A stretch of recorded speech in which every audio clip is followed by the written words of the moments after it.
To the inhabitants of the town of Waterville Valley and the county of Grafton, the state of New Hampshire, qualified to vote in town affairs, you're hereby notified to meet at the Recreation Department Gymnasium in South Waterville Valley on Tuesday, March 11th, 2014. Polls to open for voting on Article 1 at 11 o'clock in the morning and close no earlier than 7 o'clock in the evening. You're further notified to meet at said Recreation Department Gymnasium on Tuesday, March 11th, 2014 at 3 o'clock in the afternoon, at which time action will be taken upon the remaining articles on the warrant. It is now 3 o'clock. I call the meeting to order.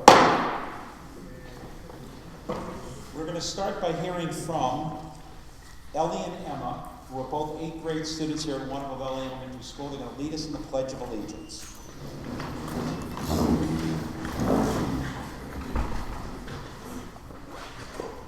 I pledge allegiance to the flag of the United States of America and to the republic for which it stands, one nation, under God, indivisible, with liberty and justice for all. Thank you both very much. Pat Gruchowski, if you would come up for a moment. Pat is our town clerk, and she will be retiring after 10 years of service after this meeting. Pat would like to take a moment to lead us in a moment of silence in remembrance of Bruce Sanger, who's our former moderator. I recruited Bruce to be moderator here. I knew him very well, worked very closely with him. I'm sorry, Cheryl. At the end of it, on a lighter note, at the end of every town meeting, I would call Cheryl and say, I don't think we can be friends anymore, as Bruce and I fought again. Bruce was a very loving, giving man, and he gave an awful lot to this town. So I'd like to take a moment to remember him.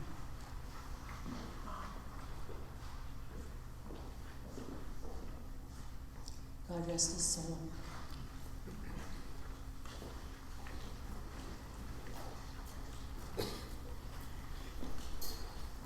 And again, if we could, if you would all thank Pat for her 10 years of service.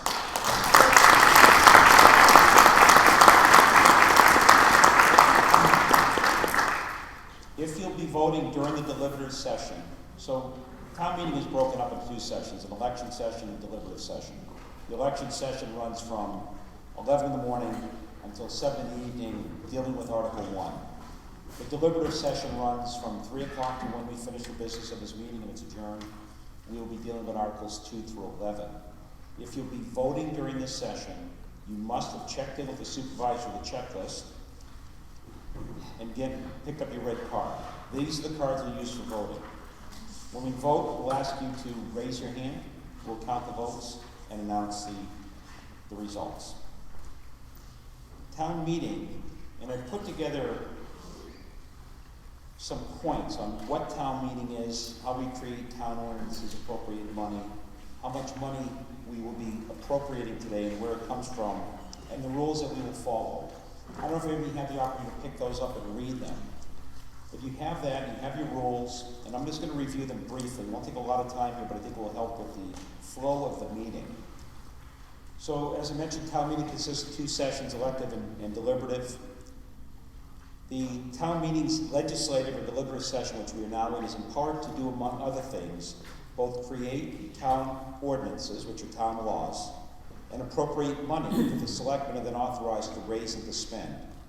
A town ordinance is created, an appropriation made when a warranted article is presented to the town meeting by way of a motion. So you'll be watching the selectmen make motions, have those motions seconded, they'll come before the town meeting. There are a total of 10 warranted articles, 2 to 11, that qualify to be presented in the deliberative session of today's town meeting. For each of these 10 warranted articles that are motion, moved, and seconded, you, the voters, will be making one of three decisions.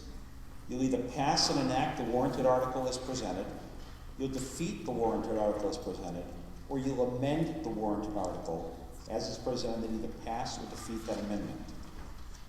Today, we're being asked to appropriate for the selectmen to raise and spend $4,339,070. That will all come during our work on Articles 2 through 8. If appropriated, the selectmen will raise the money from 4 sources. $2,764,820 will come from your property taxes. $1,098,452 will come from town revenues. So sewer bills, water bills, when you get out and pay your car registration. All of that is revenue to the town. They'll offset many of the appropriations we make today. $235,000 will come from Article 2 by way of a bond. And the balance of $240,000 from unused funds, use of funds balance. This is money that the town has accrued over the years.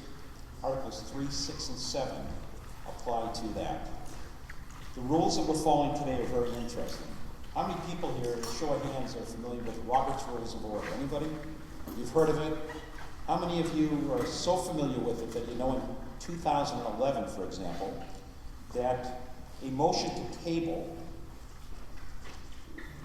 or better yet, a point of information was changed to be a request for information. So it changed from making a point and conveying something to asking a question. The point with that is it's so arcane, it's so difficult to understand, that the result is that town meeting attendance across the state has dropped over the years. So we're not following those rules. We're going to make up our own rules, which I have done, and small k, small r, it's Kevin's rules. You all get to change them if you don't like them. So any time I make a ruling that you don't like, you can change it by majority vote. But we're going to be here talking to each other in plain English.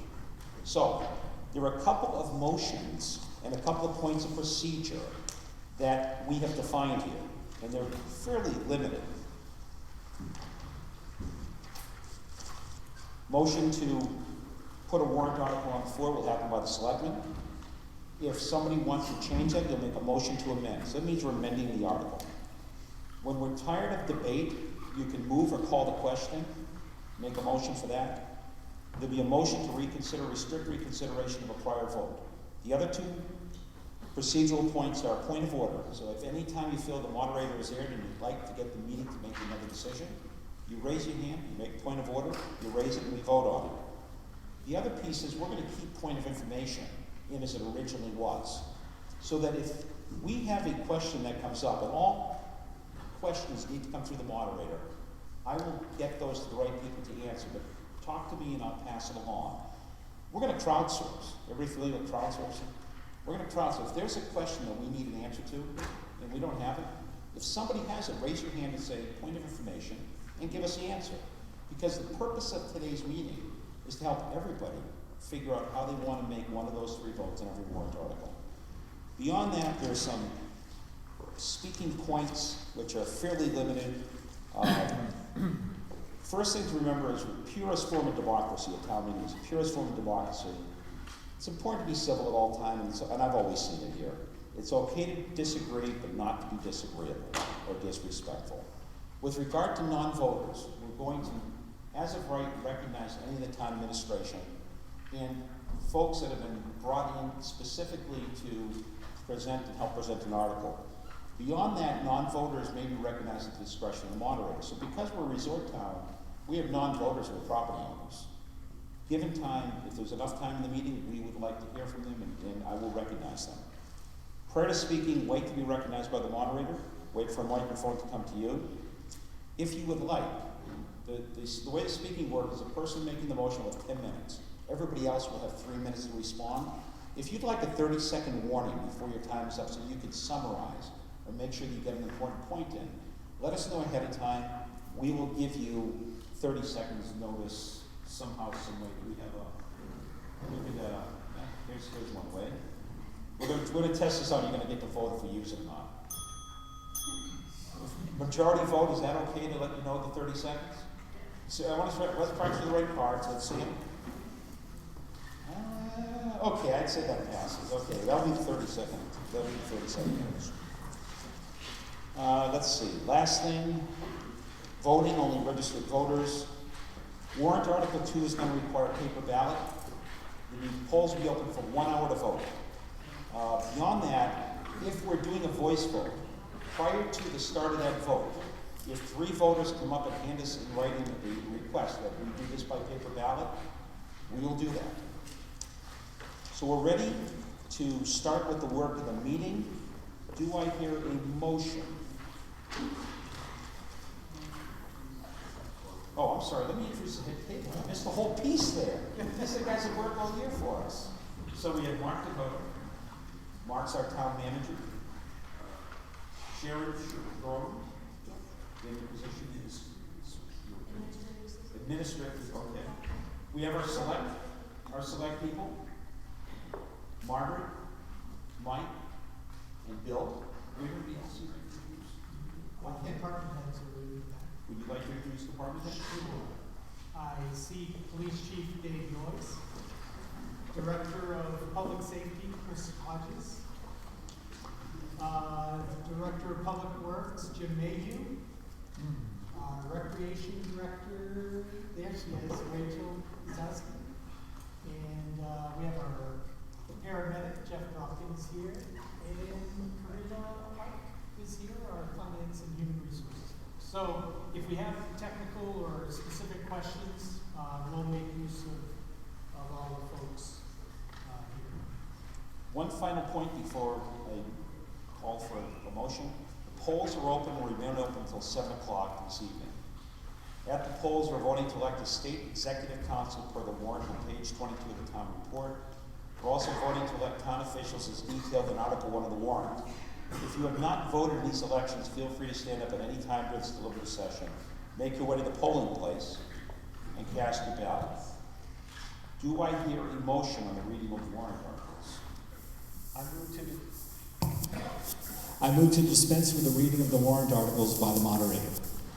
Second. Any discussion on the motion? Hearing no discussion, let's vote. All those in favor? Opposed? The motion passes. And I apologize for raising my card. I will refrain unless there's a tie. I will now move through the remainder of the warrant. I'm going to recognize the selectman in each case to make a motion and another one to second the motion. We're going to get a piece of business on the floor for discussion. The selectman will not read the portions of the articles that are included for informational purposes only. Do I hear a motion on Article 2? Yes, to see if the town will vote to raise and appropriate the sum of $235,800 for the purpose of constructing a new public works garage and to authorize the issuance of not more than $235,800 of bonds or notes in accordance with the provisions of the Municipal Finance Act, that's RSA 33, and authorize the selectmen to issue and negotiate such bonds or notes and to determine the rate of interest thereon. Do I hear a second? Please note that the selectmen recognize approval of this article, recommend, and also note that this article is not included, this amount is not included in the amount of money in Article 8. This vote will be by ballot. The polls must stay open for 1 hour from the time voting begins. And once we finish all discussion, we will open the polls for 1 hour. We can conduct other business during that time. A 2/3 majority of this vote is required to pass this article. Also note that this $235,800 will be combined with $564,200 approved in 2011 for the recycling and building project. The total project estimated budget is $800,000 with the addition of $235,800 that we are now going to discuss. Who would like to make the presentation on this article?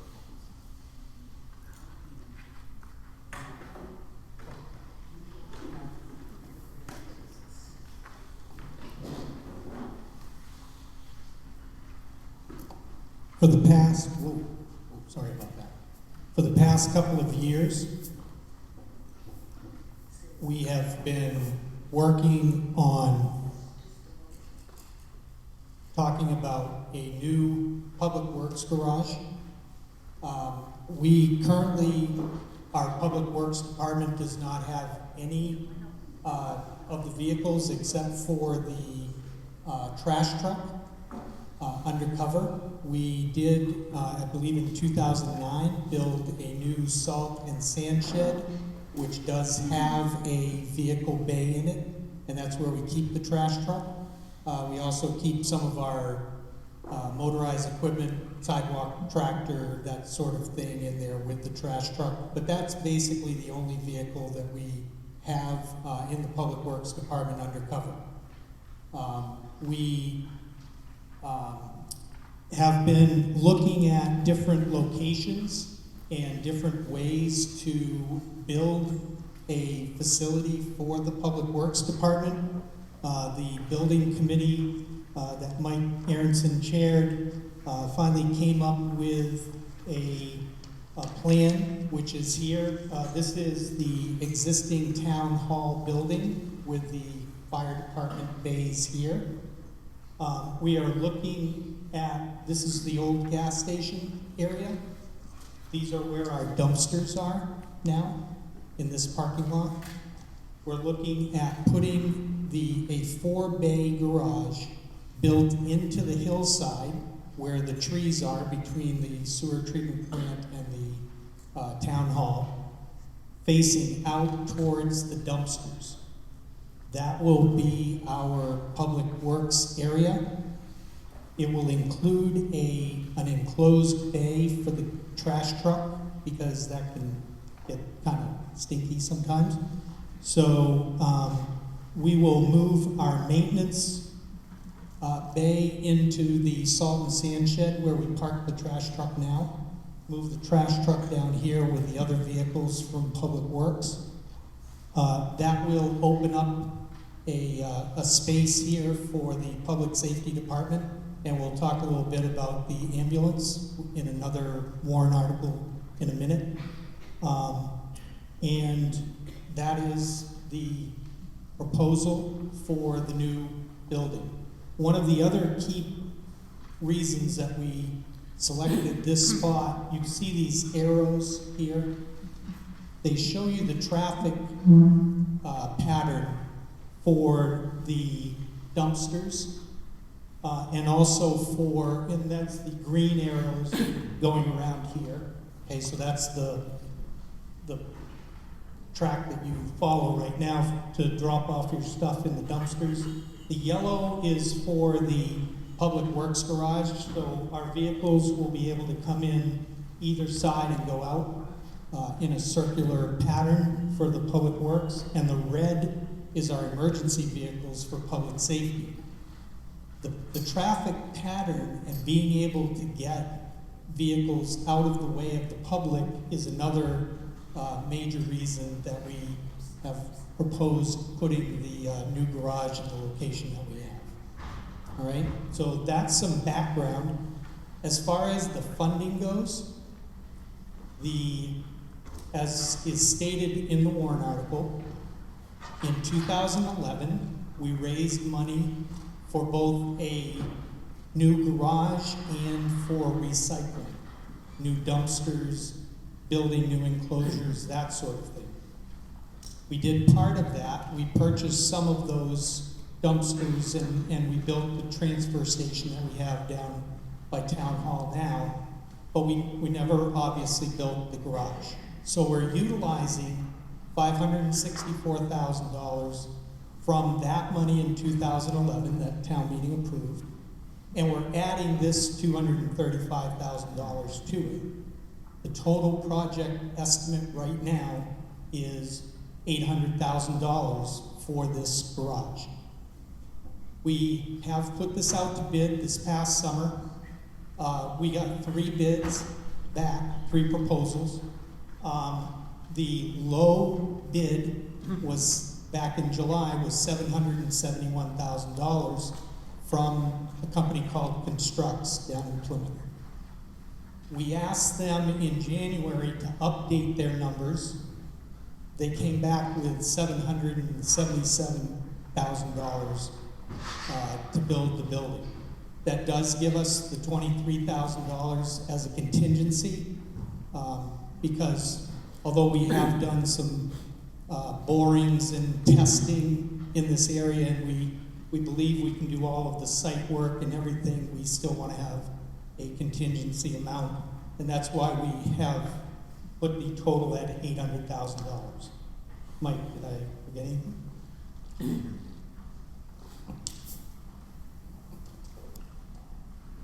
Would anyone like to make a comment on this warrant article? Open for discussion. Nobody? Okay, at that point, I'm going to make a motion to, where you want to vote? Open the polls. Okay, so the motion, I'm sorry, we have a question. What, did we bond the money from 2 years ago? We have not. That was Sandy Larson from River Road. Oh, yes. No, we have not borrowed any of that money. I said it was bonded, the same as this is going to be. It will be bonded, but we have not borrowed that money. Oh, the money we voted The on money- was just make. I'm sorry, Sandy, would you direct the questions for me, please? Oh, that the money we borrowed 2 years ago was just in theories. We haven't done anything. There's no money to borrow. Authorized it, not borrowed. Thank you. Yeah, and that's exactly right. For those of you who didn't hear what Mike said, he's right. Town meeting authorized that money to be borrowed. The money has not been borrowed because we didn't have a project to do yet. So the money will be borrowed this year and paid back starting in 2015. That's point of interest. What's the length of time that we borrowed? It's whatever terms, what we do when we have these bond issues, we go to several banks. We ask them to give us a proposal, which is a length of time, a term, and an interest rate. And then the selectmen can select whatever term and interest rate they think is in the town's best interest. That's why it's worded, the warrant article is worded the way that it is. Question? And please state your name when you speak. No, in the back. Fox Reese, I may have been daydreaming, and I apologize. Is there any access from the upper side, the upper floor? Yes, there is, Bob. Did you say that? No, I did not say that, and I'm glad that you. We're also building it into the hillside, and it's going to allow us to come in from the upper level where the new parking lot is by the fuel point. And we will have a mezzanine, which will give us storage above the vehicles, and we'll be able to access it from the back of the building. So we'll have like a regular sized garage door there, and it'll allow us to put things like the mower and some of our other smaller equipment on that mezzanine. So it will increase our storage quite a bit. A question in front here. Not really a question, I guess, like this. Gilbert, just a point, just so that everyone knows, the planning board is entirely in the back of this conversation. Thank you. I'm sorry, I said the planning board is totally in favor of this project. We've discussed that at length also. I just wanted to share that with the people here. Thank you. In the back. Could you discuss the role of the planning board and the CIP for a second? Explain why the planning board helps create the.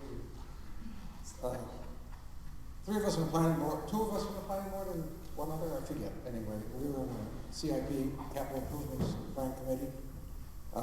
Every year we go through and review what the town needs, and it involves vehicle replacements. There's a chart that goes out to, I think it's 2020, and what items we feel are going to be coming up in the future and what years, based on a lot of criteria that those individual items, what years they'll be set in for coming up to be voted on. Thank you. Thank you very much. In the back. Michael Bell, have you considered town funding this bond? You're taking this money to a bank. The bank is going to charge us a certain percent. Hey, Mike, so the question is, have you considered town funding as opposed to borrowing? I think what you're asking, Mike, is could we use our own cash to fund this as opposed to borrowing? That's not what I'm asking. Okay, then what are you asking? What I'm I'm sorry, asking- excuse me, direct the question to me, please. What I'm asking is this. This is for most banks, not a large issuance. It's a relatively small issuance. They're going to charge us a certain amount of money.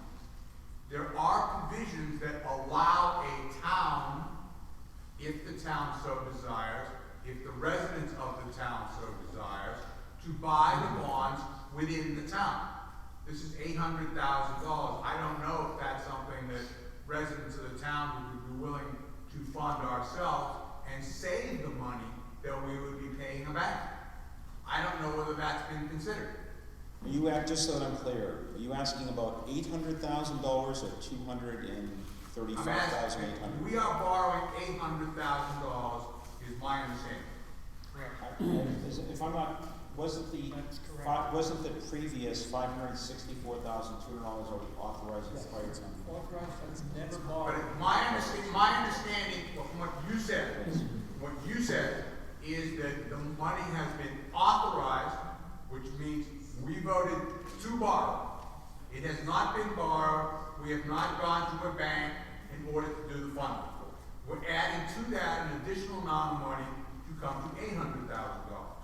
When you go to a bank to underwrite this, which is what you're talking about doing, you pay them a fee.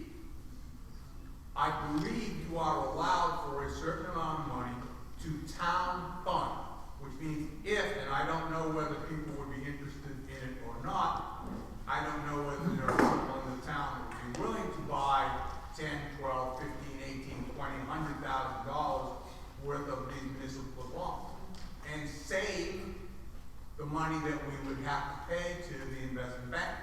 I don't know whether or not that's been explored. I can address that, Mr. Moderator. Under the provisions of the Municipal Finance Act, which is how we set up this particular warrant article, we will go out to the financial institution. In the future, we could look at selling our own bonds if we wanted to. But the only fee that we are paying the bank is the interest rate on the borrowing. There's usually not any other fee other than our attorney's fees that we have to pay. To actually go out and sell our own bonds, I have done that before in other communities, but that was a very expensive proposition. I only have done it in a city setting where we had over $5 million in bond issues for that year. I have never done it for these, as you point out, these relatively small amounts, like the $800,000. So I think in this case, the way that we've set up this warrant article and the warrant article back in 2011, going through RSA 33, we will have to go to the bank in this setting. Unless If we we want- amend the warrant. You can't, it's really an all or nothing vote for this warrant article. Okay. Because if we amend this warrant article, because of the requirements of RSA 33 for public notice, if we amend it, we're going to we take the chance of invalidating it and having bond counsel say you can't sell the bond.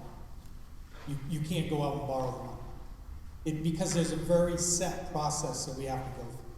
So I would urge the town to either approve or not, but it really needs to go up the way it's written for the vote. Any other questions? Anybody else like to add to the discussion? Seeing no further interest in the discussion, I'm going to reread the question and then we're going to vote. So, Article 2. So the discussion is closed. To see if the town will vote to raise and appropriate the sum of $235,800 for for the purpose of constructing a new public works garage and to authorize the issuance of not more than $235,000 of bonds or notes in accordance with the provision of the Municipal Finance Act, RSA 33, and authorize the selectmen to issue and negotiate such bonds or notes and to determine the rate of interest thereon. The selectmen recommend approval. 2/3 vote is required. The amount is not included in Article 8. The polls are open for 1 hour. It is presently 3:30. So voting starts now. We'll take a 10-minute recess for people to vote if they wish, and then we'll come back and continue the meeting.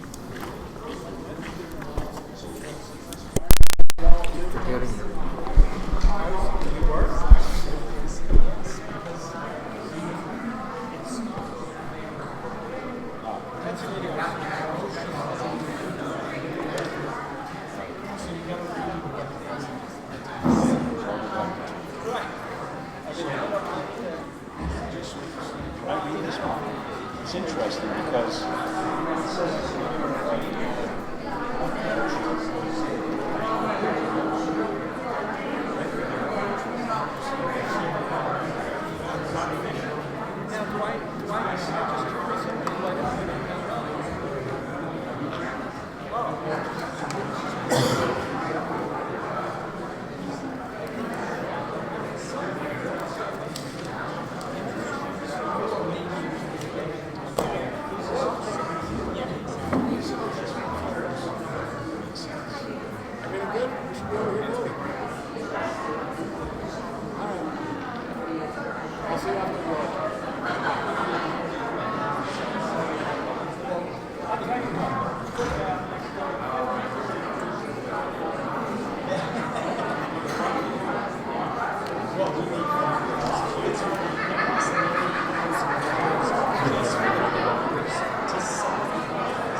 She's right there, Phil.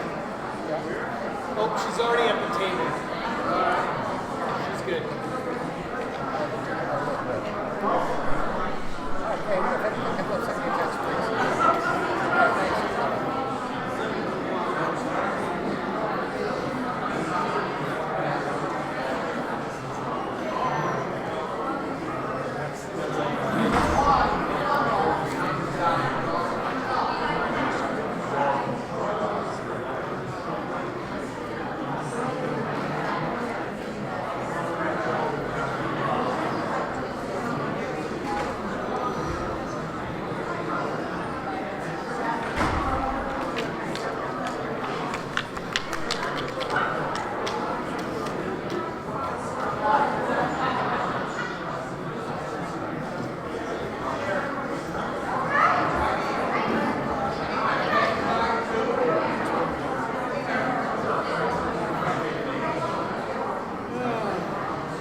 Yeah, they won't get your red card.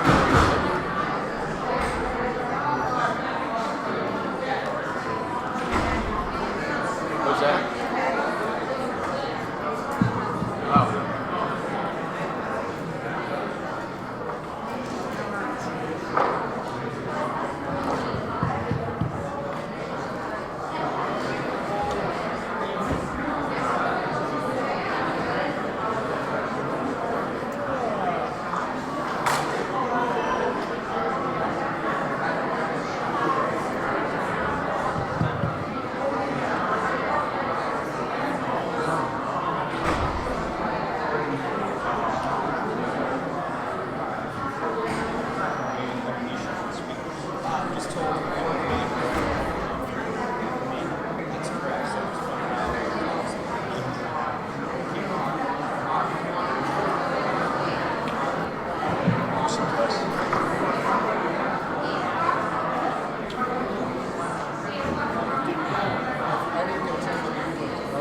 Folks, if you can start to make your way back to your seats, we'll begin.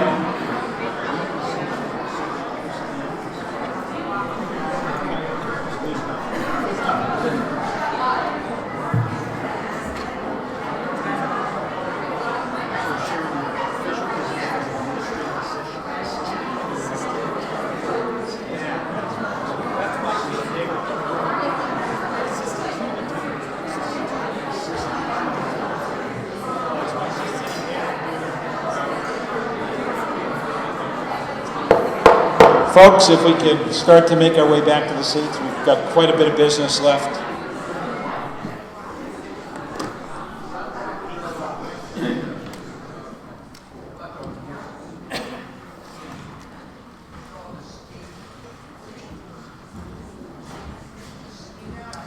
So, on to page 5. Call the meeting back to order. Do I hear a motion on Article 3? I move that the town raise and appropriate the sum of $180,000 for the purchase of a new ambulance for the Department of Public Safety, and further to fund this appropriation by authorizing the withdrawal of this amount from the unexpended and undesignated fund balance as of December 31, 2013. No amount will be raised by general taxation. Do I hear a second? I second. Please note that the selectmen recommend approval of this article. Also, please note that this amount is not included in Article 8. Who would like to address the meeting? Chris Hodges?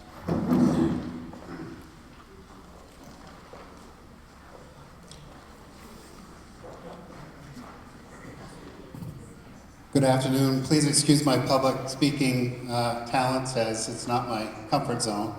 Our current ambulance is a 2004 Horton ambulance on a Ford chassis. It has 4,100 hours on it. So I did a little math, and if your vehicle had 4,100 hours on it, it would have between 150 and 180,000 miles on it. It was born in 2004, and it has reached its expected lifespan in 2014. We planned on a 10-year ambulance, and we've gotten that. We're seeing increased expenses in maintaining the ambulance, and it's served us well, but it's time for a change. Our new ambulance that we are looking at is a little bit bigger. Since 2004, when we purchased our current ambulance, we've gained a couple of paramedics, and along with the paramedics comes equipment and new standards as required equipment for an ALS ambulance. We staff our ambulance with a paramedic about 70% of the time, which is pretty good. So I'd ask for your support in our purchase of a new ambulance. Any questions? Yes. Well, I agree that a machine with that many miles needs to be replaced. But my question is, will the remedial and life-saving equipment be the same, better, upgraded? How will that be? It will be the same. There are some upgrades that we're looking at. Chris? If we can afford it. Can you just come up this way? No, you're doing fine. I'll turn it around. Okay. Next question. Cindy? Question, could you explain the difference between an ALS ambulance and a regular ambulance, and what an ALS ambulance means for the town of Waterville Valley? Okay, we certainly strive to do ALS service 24/7, 7 days a week, 24 hours a day, 365 days a year. An ALS ambulance has equipment such as certain drugs, advanced cardiac drugs, advanced monitoring, advanced procedural equipment. BLS is basically just maintaining a patient until we get to the hospital without extreme interventions. The ALS services, we can do actual interventions on the way to the hospital, and advanced interventions. It's important for us to have ALS capabilities because we're so far from the hospital. It takes about 20 minutes, once the ambulance is rolling, to get to Spear Memorial Hospital. And that's the closest hospital.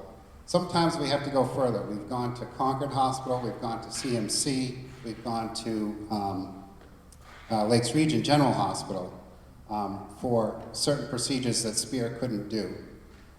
So time in the ambulance can be quite lengthy, and having the ALS capabilities is obviously something that is necessary. Do we have any other questions? Chris, it sounds like you may have a new career on the Resort Channel. That's terrific. Thanks. We're going to hear next from Town Manager Mark Dakota talking about the financial implications. I just wanted to point out, while this is the first of 3 articles that we are recommending funding from the undesignated fund balance. If you look at page 11 of the town report, that is the town's balance sheet at December 31st, 2013. In the left-hand column, that is called the general fund, okay? And you have our assets and liabilities, and at the bottom of that column on the left-hand side are the different fund balances. A fund balance is in municipal terms, it's basically our checkbook balance, the money that we have accumulated from under expending the budget through the years, and that sort of thing. We have monies that we have committed for a specific purpose, and here you see we have $582,000 for open purchase orders, which were the end of 2013 that we hadn't finished paying. And then we have $926,513, which is the unassigned or undesignated balance. So what the selectmen have recommended between these 3 articles is to use $240,000 of that $926,000 to fund these projects rather than raise new tax dollars for them. We do want to keep, and there are national organizations, Government Finance Officers Association, and the Generally Accepted Accounting Practices Board, which recommend that we maintain some fund balance. Okay, but the $926,000 is about 13% of our budget. So we're getting in the upper range of those recommended amounts to have on hand. So this is our cash on hand for cash flow and that sort of thing. For those of you who have run businesses before, that's basically what this money is. So we're recommending to use $240,000.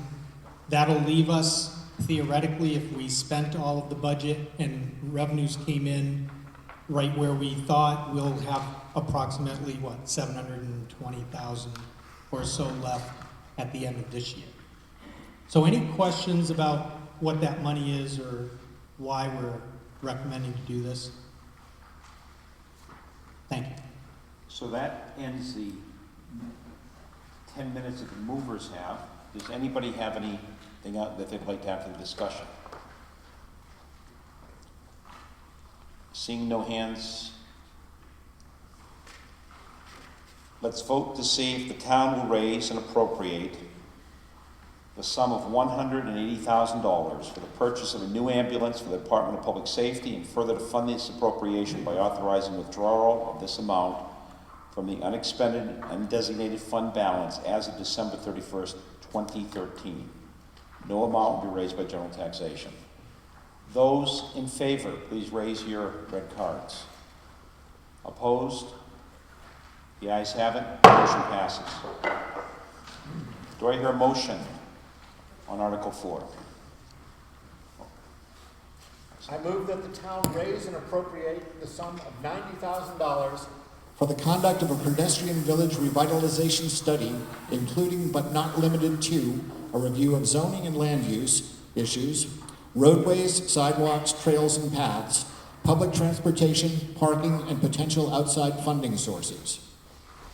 I second that motion. Who will be making the presentation? Okay, so recognize, and Wendy, state your name for everybody.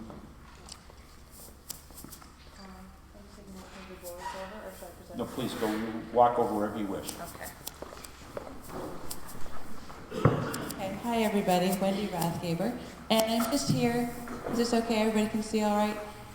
What I'm speaking in front of here are boards that are basically enlargements of the handouts that we had prepared. If anyone did not receive a handout, you can raise your hand, we'll make sure to get them to you, if it'd make it easier to follow along the presentation here.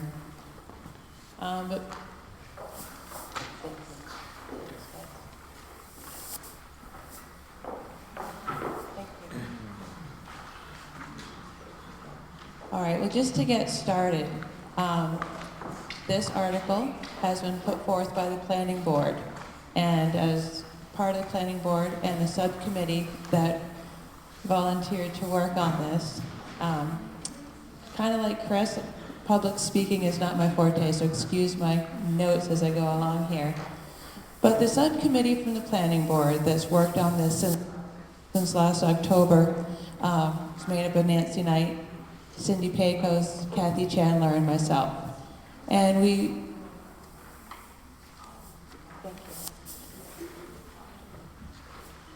start here at the beginning. So the area that we are focusing on is kind of the commercial center of Waterville Valley. The planning board would like to use the $90,000 to hire experts in resort town planning to do a number of different things. We'd like them to collect the data on the usage of the area, as well as review our regulations that we have currently, and to integrate feedback from the community members to create a final report that will help guide the town boards as we plan for the future. This is really the last large area of town that is yet to be fully developed. And when it's built out, it will have the most impact on the economic future of our town as a destination resort. So we talk about why we conduct this study in our second board or second sheet of the page of the handout. And there are multiple issues that the planning board has been debating through the years. Everything from integrating the various usages of the study area to modifying regulations to create the best resort commercial center. Everyone serving on our town boards has the absolute best of intentions, but we are all there on a volunteer basis. We simply don't have the expertise to know the results of all the decisions that we make today. And while the town boards want to see economic growth, we do not want to jeopardize the character that makes Waterville Valley such a wonderful place to live in and visit. If we are to have a vibrant resort town, our planners need to have an elevated perspective of how our decisions will affect the future prosperity of the town.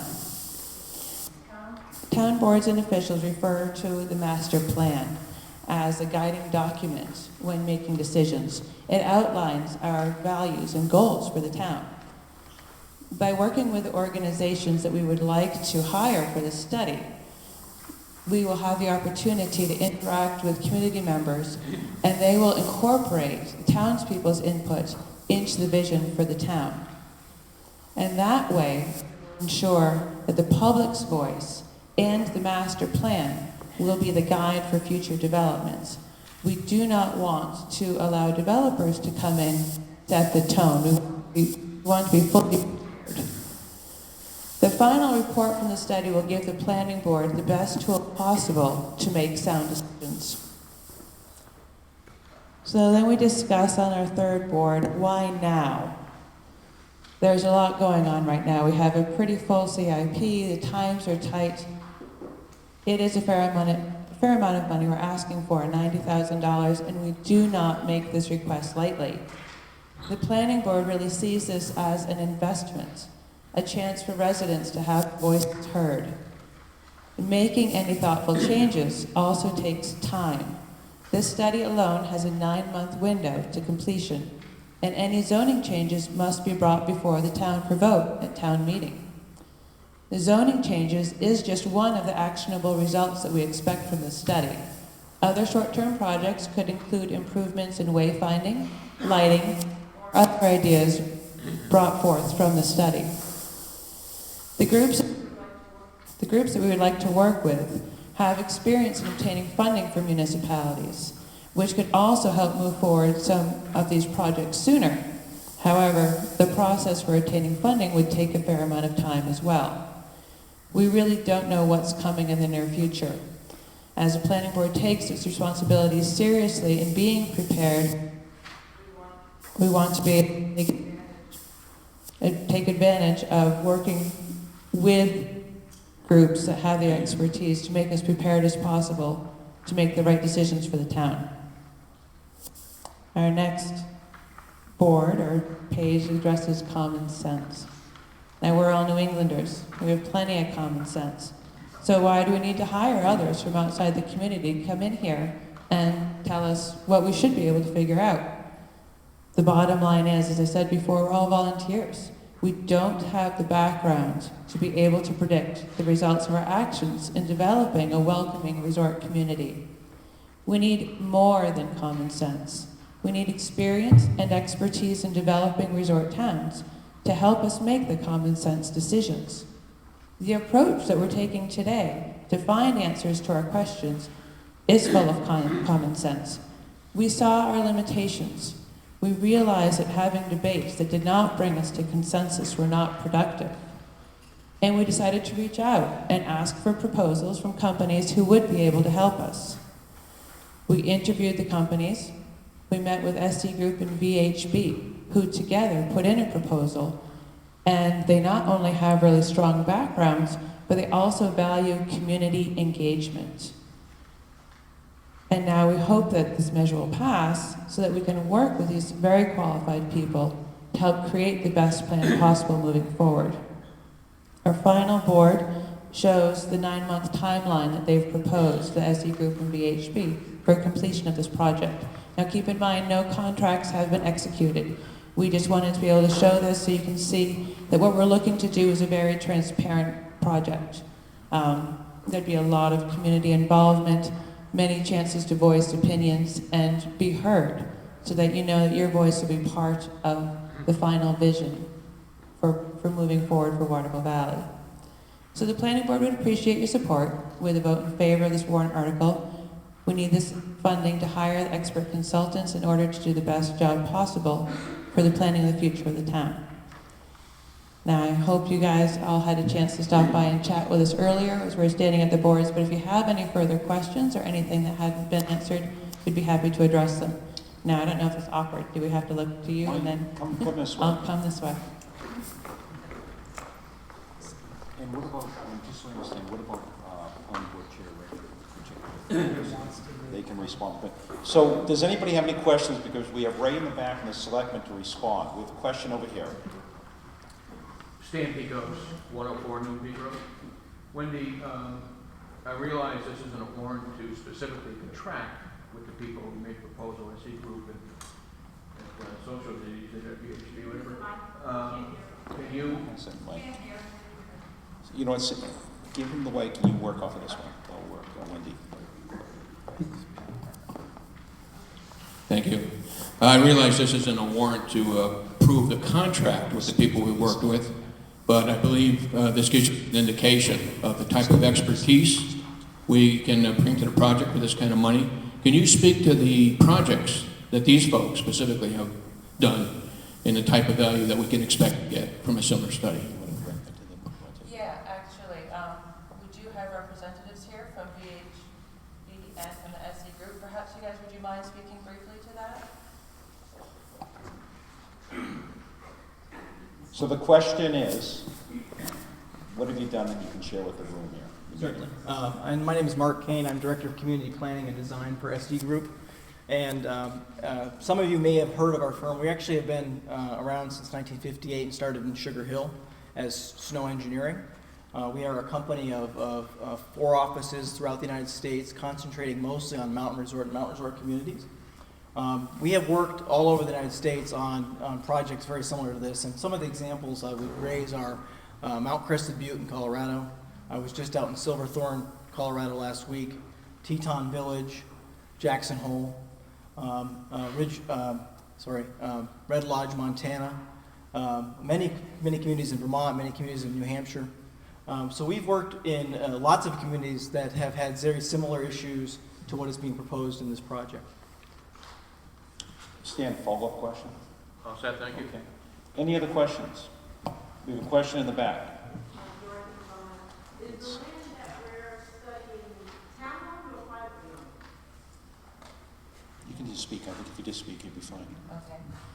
It's not, I just want to look at Come back this way. There we go.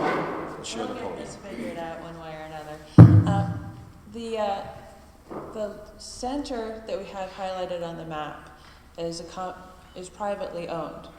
It's the area that the planning board realizes has the biggest potential for development since it's not fully developed out. We're kind of in a position now where we know that development is inevitable in that area, and we want to make sure that the town is part of that process, that the master plan is really supported by our regulations as well as the residents or other members of the community, that everyone's voice can be heard, so we have the correct direction in going forward. Does that address what you were asking? Sort of, I guess I see parcel 1, 2, and 3. So, of those, it says C1, what's the? Commercial 1, So those 3 parcels are not town-owned? no, right. They're the area of town that we know has the potential to be developed. It's not fully developed right now. How do the owners feel about this? Are they willing to contribute anything to the project? We've met with representatives from the Waterville Company, and they're very supportive of having a study that will bring in experts in the field, so that, well, it's the town establishing what we want. It's not, I kind of see this as our chance to have a voice in the future without depending on developers or resort owners, or there definitely is a good amount of synergy right now between people wanting to work together. But this is the town standing up and doing its side of things. But it doesn't necessarily mean that they will. Dorothy, I'm going to limit follow-up questions to one. We've given you some leeway. Question?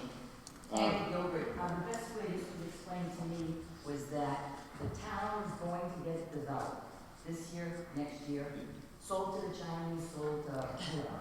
And therefore, do we, the town, want to spend $90,000 to decide how we're going to develop the town?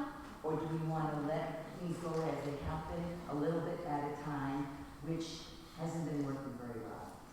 So that's the best way it was explained to me. Thank you, Aggie. Thank you very much. Great. Yeah, Ray Kachowski, chairman of the planning board. The mic. Study very important to the planning board to validate our master plan and zoning. I'd like to personally thank the committee, Wendy, Kathy, Nancy, and I'd like to just make one point about getting the developer to help pay for this. Getting a developer to help pay for this is, I think, a wrong approach, because we want the town to have our own opinion. We don't want developers to influence us. Thank you. Thank you. Question? Yeah, John Stein. Question, what right does the town have to impose new zoning regulations on a property that the town is owned? So, who wants to address? You're asking, the question you're asking is, does the town have the right to impose a new or more restrictive zoning regulation? and how do they make those changes? The answer is yes. If the town meeting votes them in, we can change the zone. Well, Bob Freeze, I'd just like to say that I've worked with the SE group, and I had nothing to do with this process, but I've worked with them at least 3 times in other resorts I've been at. They're a high-quality firm, and I certainly endorse them as good people to do this study. Thank you very much. I saw a question here. Bob Gilbert, Wendy, you probably can share the fact that this study is not just dealing with that parcel. Right. I mean, there are traffic studies and lighting studies and various things that encompass the entire pattern of the town. Exactly, exactly. I mean, that's sort of the focus area, but you can't look at just one spot in this town without encompassing the entire town. In the back. For you, Mr. Moderator, I have a question for the representative from the SC group. In the prior engagements that you were involved in, was there contribution from resort developers, or was it solely by your costs and solely by the municipality or tenant? So the question is, it was. I can speak up. Okay, so you heard the question. Yeah, I heard the question. There's been various engagements, and in some cases it was publicly funded, in some cases it was public and privately funded. But I think as somebody mentioned, a lot of times when it's coming to zoning changes, the public funding mechanism has been the more common one, because of the concerns about making sure that the community's voice is represented in the final regulatory structure. Thank you very much. Is there a follow-up question? Yes. I'm sorry, is there a follow-up question from the question? Okay, thank you. New question. No, it's not a question, it's just a statement. I'm saying, you guys, I'm also on the planning board. I think that the planning board, and I think the planning board will support, what we're trying to do is get our ducks in a row as far as our zoning is concerned, so that if and when those developments do in fact come in, that we're not caught on the short end of the stick and agreeing to things that aren't written in black and white in zoning. And that's the purpose of this study, not to get stung, to preserve what we have in the future and promote the well-being of Waterville Valley. Is there another speaker? Can you, can somebody give me an overview of what the implications would be if we didn't do this? In other words, paint a picture of what would happen if no study was made or paid for in the hypothetical. Okay, so we have a selectman who would like to. Yeah, I mean, you're saying if nothing happens, all right, then the current zoning rules take an effect. And the way when projects come before the planning board, we don't vote on the merits of whether we like that or we don't like that. Does it conform to the current zoning? So in effect, if someone comes in with a project that conforms to the current zoning, you're very limited in terms of your ability to reject it. So if we want to create something in the center of town that looks different, we're going to have to think about it and get those rules written, have the town vote on them. All of that's going to take some time. It's not going to happen overnight. But if you don't do that, you're going to have more of what you've got today, which is islands of parking lots out there that aren't maintained and all. Take a look at downtown. I mean, so so the question is, do you want to start taking steps to maybe change that? Is there another speaker? Speaker over here.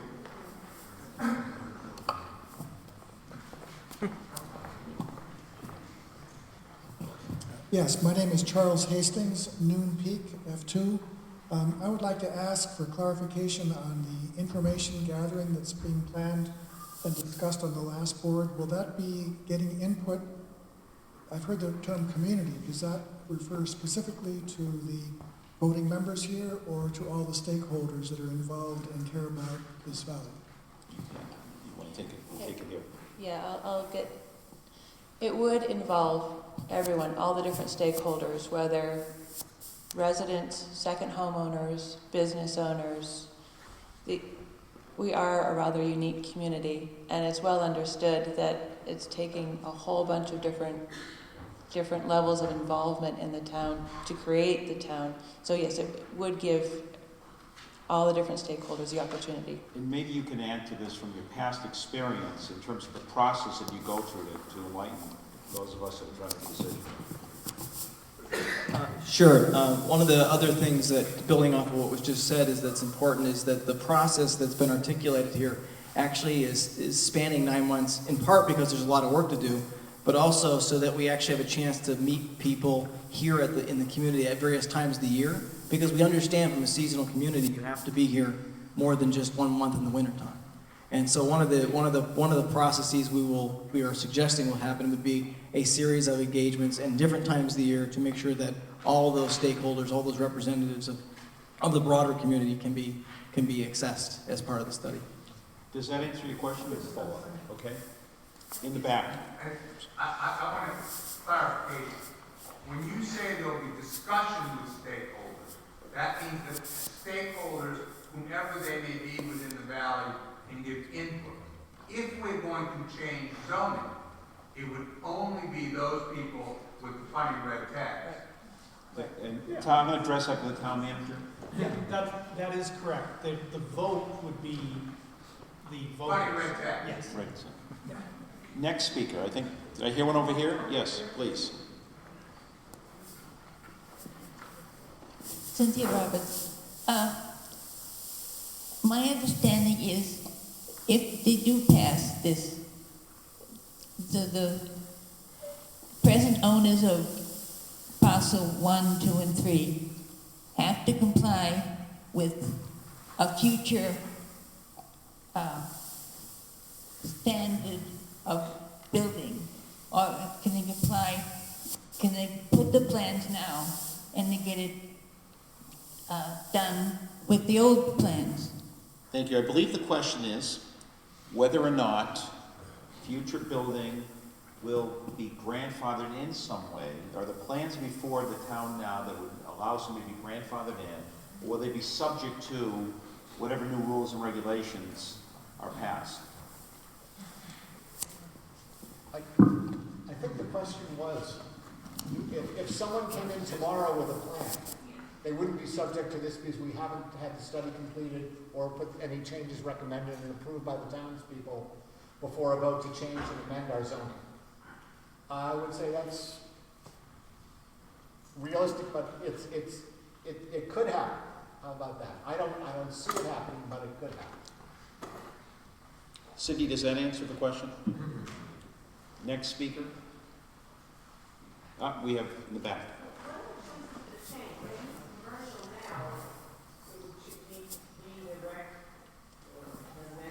I'll direct it to you. It seems like it's a commercial area, so why would we change commercial? Mark, would you like to address it? How would you change zoning, I guess is the question. I see Bill wishes Yeah, to. I don't think of it more in terms of the mix of residential and commercial. This is a commercial center hub of the city and this residential. Think of it more in terms of the rules for, do you have to allow space for trails? How much green space do you have to allow? Parking lots. It's more of those rules than it is what kind of a building or then you can operate in the center of town. Zoning is changing. Well, that's zoning. That's all zoning. But it's commercial zoning now. No, it's the subset of zoning. Commercial zoning allows more than just commercial buildings. That's the easiest way to say it. It allows almost everything other than single-family homes. Dorothy, does that answer? Okay. Any speaker here? John Myers' question, and I don't think you can answer it now, but with this project, try to identify the goals of the town as to what the town should be like. Let me direct it this way. Yeah. I know, that's, yeah. One of the things that the study does contemplate is going back to the 2011 approved town plan, town master plan, which actually does provide a strong vision for what should happen in the center of town. So in terms of how the process would unfold, I think one of the first things we would want to do is make sure everybody's aware of what that town master plan says and make sure people are comfortable with the language that's there, because as some of you may have read already, there's a substantial document that covers the vision as it stands today.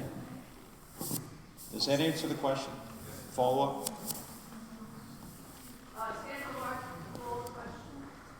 Good, Cindy. We have a motion to call the question.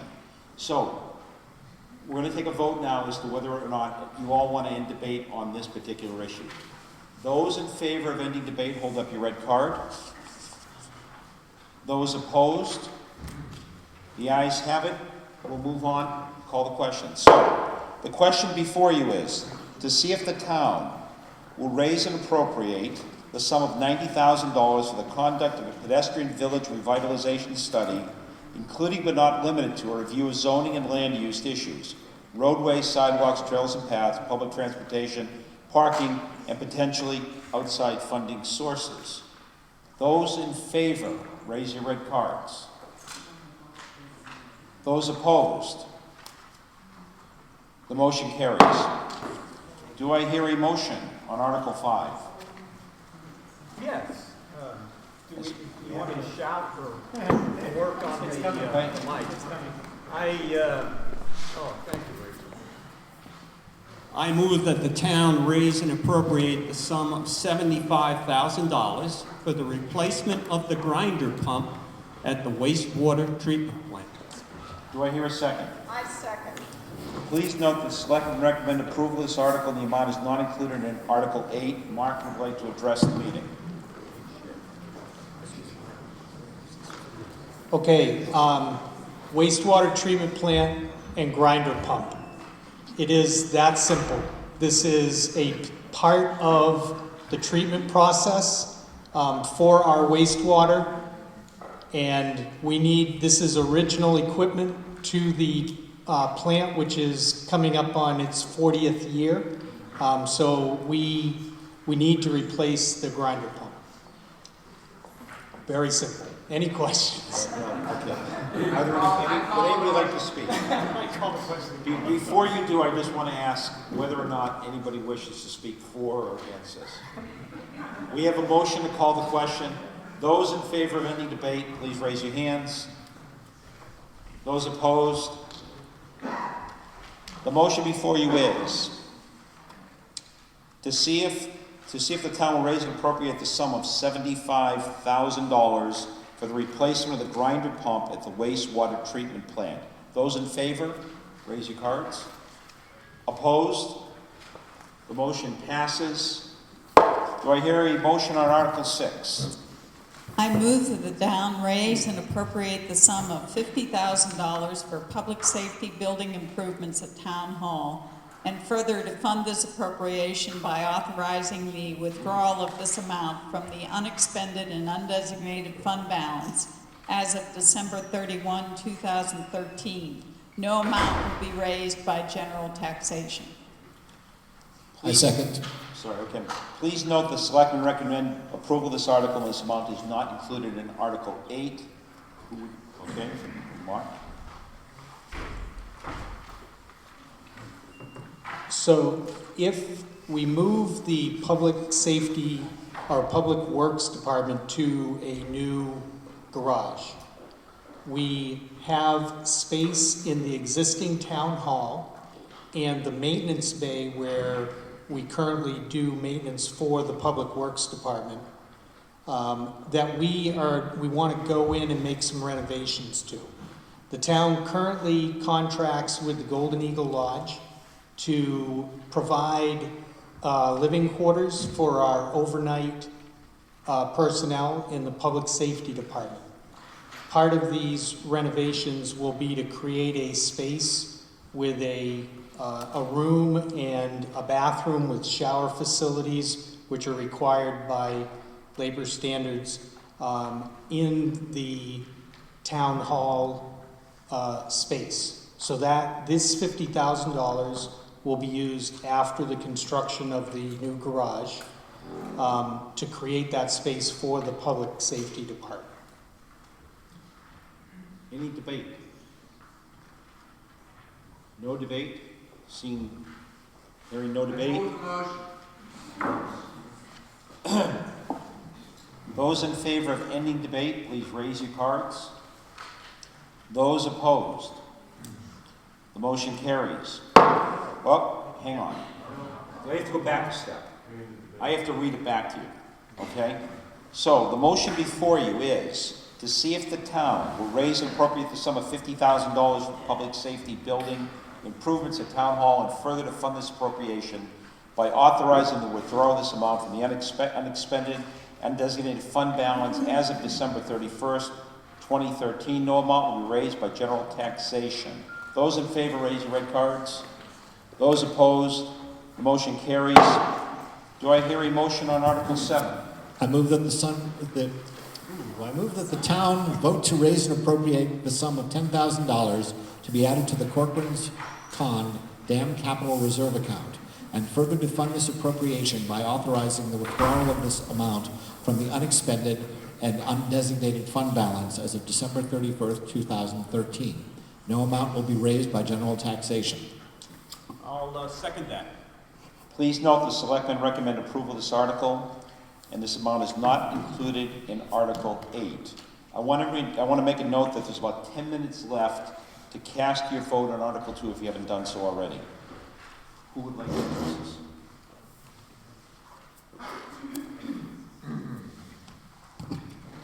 As you know, the town owns the Corcoran Pond Dam, and we have to make some repairs to that dam.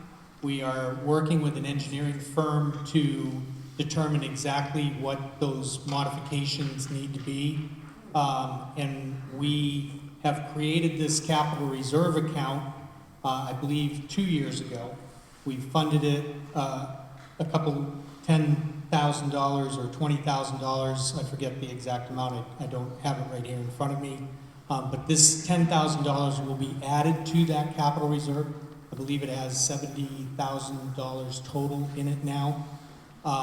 This money will be used once we have a plan to make whatever modifications the Department of Environmental Services requires of us. We are taking our time. We are not volunteering much of anything towards this project. We're just trying to kind of move along slowly here, and we will do the most cost-effective thing that we can do to satisfy the requirements from the Department of Environmental Services. So this is to show the state, by putting this money into the capital reserve, it shows the state that the town is continuing to move forward with plans to make any necessary repairs at the dam. Is there any debate, discussion? Would somebody like to call the question? I call the question. Anyone else? Do I hear a second? Second, okay. Question's been called. Those in favor of any debate on Article 7? Those opposed? The article before you is to see if the town will vote to raise and appropriate the sum of $10,000 to be added to the Corcoran Pond Dam Capital Reserve account, and further to fund this appropriation by authorizing withdrawal of this amount from the unexpended and undesignated fund balance as of December 31st, 2013. No amount will be raised by general taxation. Those in favor? Opposed? Article 7 carries. Do I hear a motion on Article 8? Yes, Mr. Moderator. I move that the town raise and appropriate the sum of $3,698,270 for general municipal operations. This article does not include appropriations from any of the preceding articles. Do I hear a second? I second. Please note the selectmen recommend approval of this article. Mark, would you like to make a presentation? Is there a presentation?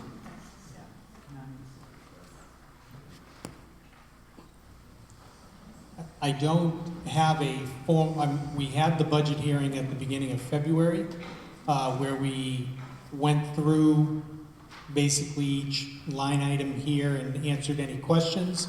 I would like to point out that the budget summary is in the town report.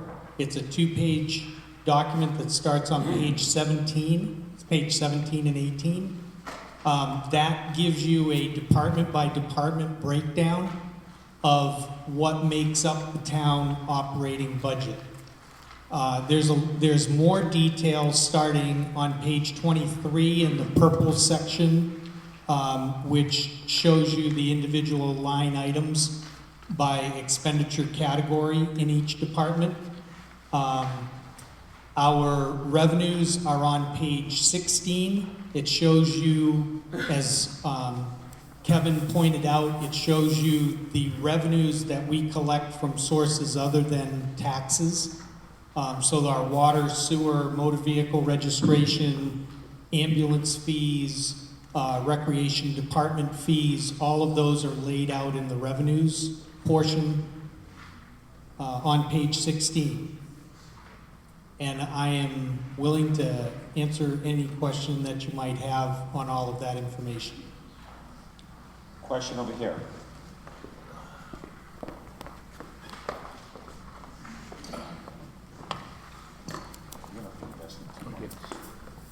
Stan Picos, 104 Noon Peak Road. Let me start with commending the officers for a very comprehensive, thorough report. It makes it easy to see what's going on in the government and the thinking. That said, as I go through this thing, I was alarmed to see in the back in the collector's report that our tax lien on properties has risen to a record level, despite some good collection efforts last year. We're looking to raise some 13% more this year in spending, in part because we're cutting back on the debt levels, which I commend. But we're looking for everyone to participate in that. I'd like to get a sense for the initiatives to convert those liens into revenue contributions. Thank you.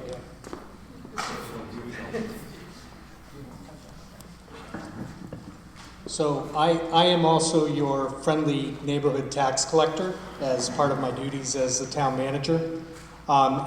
Stan did email me and ask a very similar question to what he just stated.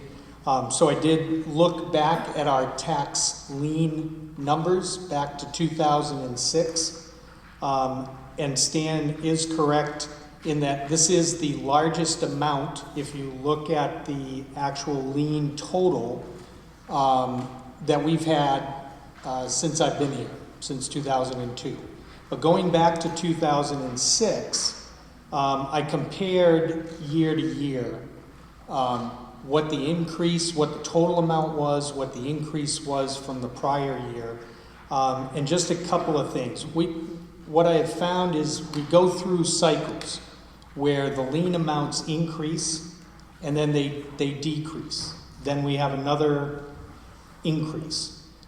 If you go back between 2006 and 2007, the change from 2006 to 2007 was from $36,000 to $87,000. So that was a 142% increase in that 1 year. But the following year, we had a 11% reduction down to $77,000. The year after that, we had a 31% reduction down to $54,000. Then it started to creep back up in 2010, 11, 12, and 13. The numbers have gotten bigger. A couple of things to note. That $86,000 number back in 2007 was about almost 2.5% of the total tax levy that we had that year. In 2013, the $122,000 is about 3% of the total tax levy. The amount of taxes that we have been raising has been increasing over this period. Percentage-wise, we're still we're only 0.5% increase from that 2007 level. So what do we do about that? We, as the tax collector, after the due date of your taxes, usually in December, sometime in January or February, we are required to send by state law a notice to anybody who has a delinquent tax account for that year. We then give them 30 days to pay, and most of the time we collect a good chunk of what is due. Then we are required to send what is called a Barrington notice. So we have the friendly reminder first, 30 days. Then there's another document, another sheet of paper that goes out called the Barrington notice, and this is all by state law. We give them another 30 days. If at the end of that 60-day period they haven't paid, they then get a lien. And oh, by the way, from the due date on, you're paying 12% interest per annum. Once the lien is placed, that interest rate goes up to 18%. And you have to pay the lien fees for the recording of the lien, etc. That lien stays in place for 18 months. At the end of the 18 months, I then, as tax collector, take my liens and I turn those liens, they are now mature, I turn them over to the Board of Selectmen. So my books as a tax collector are cleared. Then the selectmen can decide whether or not they want to allow that property to go on. It's still gaining 18% interest. Or they can take that lien and they can deed the property. So we will follow that process, and it'll be up to the board whether or not to take the parcel. In my experience here in the last 12 years, most of the properties turn over, and when they turn over, we get every dollar that we are owed. Because the bank or whoever's purchasing the property or whatever has to pay all of the back taxes and all of the water and sewer fees, everything. So we only have one or two properties going back to 2010 that even owe us any money. Could you give me the town report? Yeah, and as Kevin just said, we're getting 18% on that money in the interim. But that is not our goal. We want to get paid taxes on time because it makes the bookkeeping a lot easier. But if you look at the lien amounts, you'll see that we have no outstanding liens from 2009 back. 2010 is our oldest lien. And I can tell you, coming from other communities, this is pretty nice because they're either selling properties or trying to sell properties that they can't even sell for what they're owed in taxes, or they're holding on to liens much longer than 2010. That happens in a lot of communities. So yes, we are owed a lot of money, but we are pretty aggressive. The board is good about contacting the property owners and getting them to do payment arrangements or whatever we need to do. If you look at some of these numbers, you'll see that there are very few specific properties that owe us money, and we are working with those property owners to get these taxes paid. And if those properties sell, we're going to get the money. Stand follow-up question. Thank you. Any other questions, comments? Mike, I need your motion. I moved the motion. I'm sorry. Thank you. Now, I'm trying to find out what happened with Blaine. oh, we haven't debated it? Yeah. Well, wouldn't we have discussion on it? Well, we have a discussion Okay, about and the I tax liens, but and I just do you asked. have any Okay, questions is there about any- the operating budget? Guys, any other questions? Oh, we have one. Okay, here we go. John, I just am confused, maybe you could clarify page 18. Okay. It looks like it's going up by 234,000, is that right? That's correct. But some of the money you just approved for all those items that it's called, dump for the ambulance, DPS building, and so on.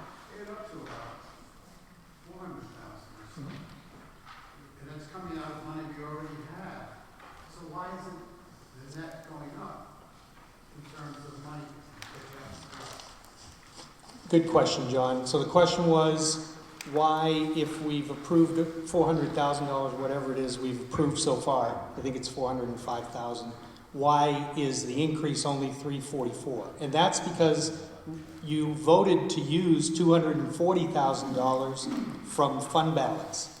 So that is included in the revenue number of $1,574,000. That includes $240,000 of that fund balance. So that's not, the number that's going up by the 334 is the estimated amount to be raised by taxes. New tax dollars. So you already used 240 from the previous tax monies that the town has accumulated in this undesignated fund balance.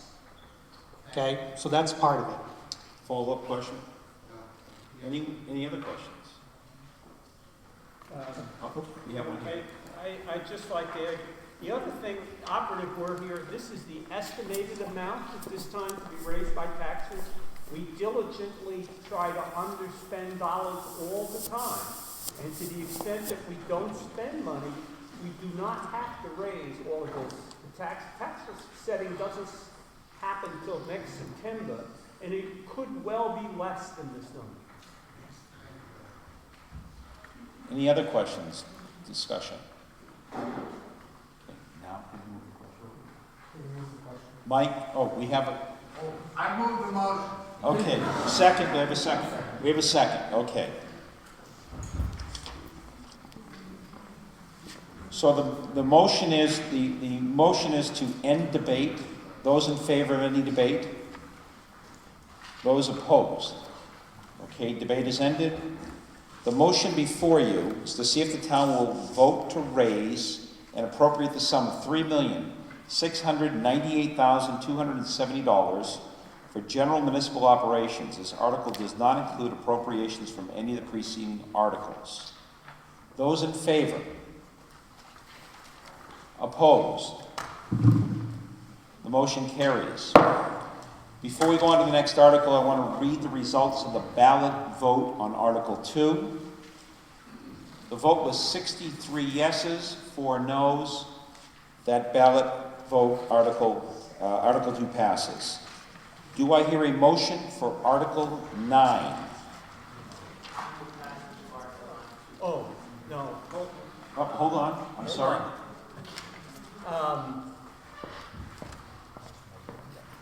I move to limit reconsideration of all votes taken to this point. Is there a second? Okay. So this motion requires a simple majority vote. A vote to limit reconsideration means that all votes taken up to that point cannot be changed by further action of the meeting. Any discussion on this? Seeing no discussion? I move the motion. Thank you. Second. We're going to vote to end debate on this. All those in favor of any debate? Opposed? Let's vote. Those in favor of limiting reconsideration of all votes taken to this point? Those in favor? Opposed? The motion carries. Now we go to Article 9. Guess that they gave this one. Do I hear a motion on Article 9? You do. Don't fall asleep. I move that the town adopt the following warrant article. Number 1, that the New Hampshire State Legislature join nearly 500 municipalities in the country in calling upon Congress to move forward a constitutional amendment that A, guarantees the right of our elected representatives and of the American people to safeguard fair elections through the authority to regulate political spending. B, mandates that no corporation, trade union, trade association, or other artificial entity that has a financial interest in legislation or which is subject to regulation by Congress or the executive branch participate directly or indirectly or through the retention of a lobbyist in raising money for political campaigns or other election activity. Point 2, that the New Hampshire State Legislature call upon Congress to move forward a constitutional amendment prohibiting the practice of gerrymandering in federal elections, a practice that arbitrarily draws legislative districts in order to maximize the number of congressional seats held by the party in control of each state legislatures in a manner to prohibit proportionate representation. Point 3, that the New Hampshire congressional legislation supports such a constitutional amendment. And point 4, that within 30 days of the approval of this article, the selectmen shall transmit by written notice the record of the vote to the Waterville Valley's congressional delegation, to Waterville Valley state legislators, and the President of the United States, informing them of instructions of their constituents. Do I hear a second? I will second the motion. Okay, this article was submitted by petition, so there were a group of citizens that got together and felt strongly enough about this article submitted.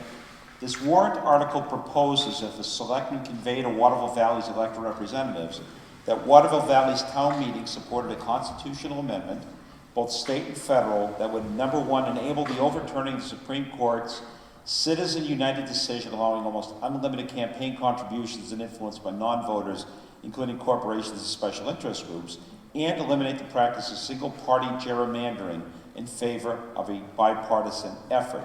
Now, the proponent is Eric. You have 10 minutes to make a presentation if you like.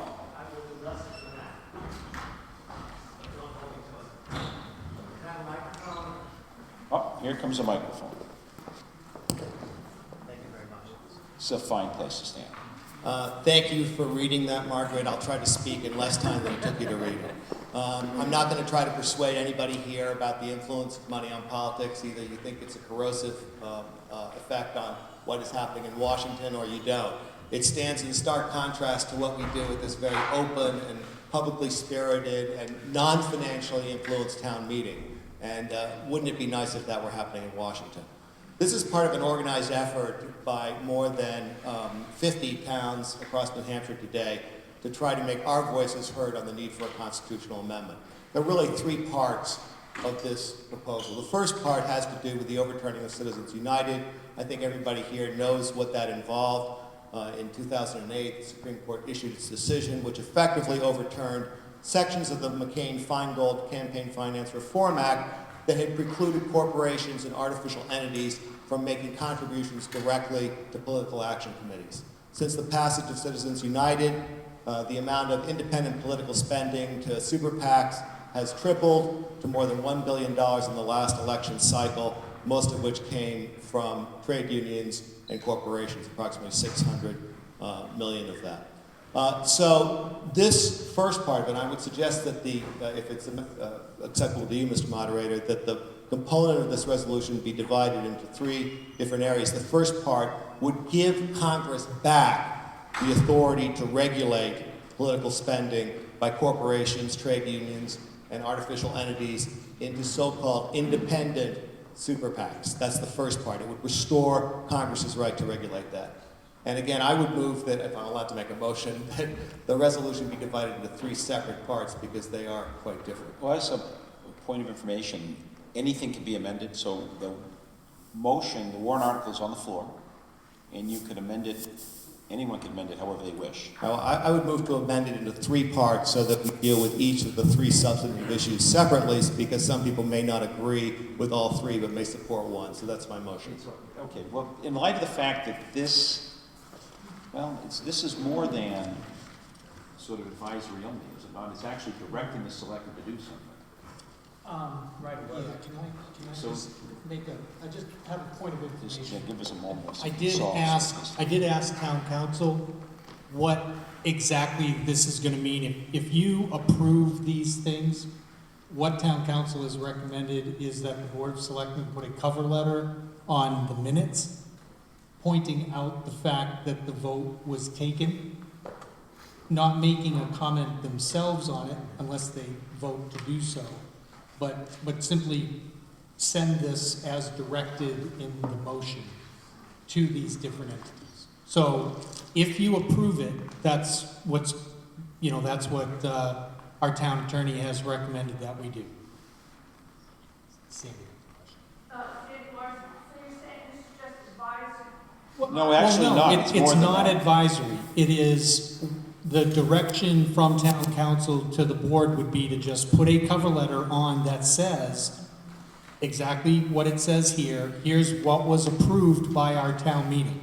If you divide it into 3 pieces, then the 3 individual pieces would go with a cover letter. But this is what was approved. Just to point out, that's precisely what's being asked. What's being asked is to transmit by written notice the record of the vote, which is what we're being asked to do today. We're asking the selectmen to do that. So are you amending? Yep.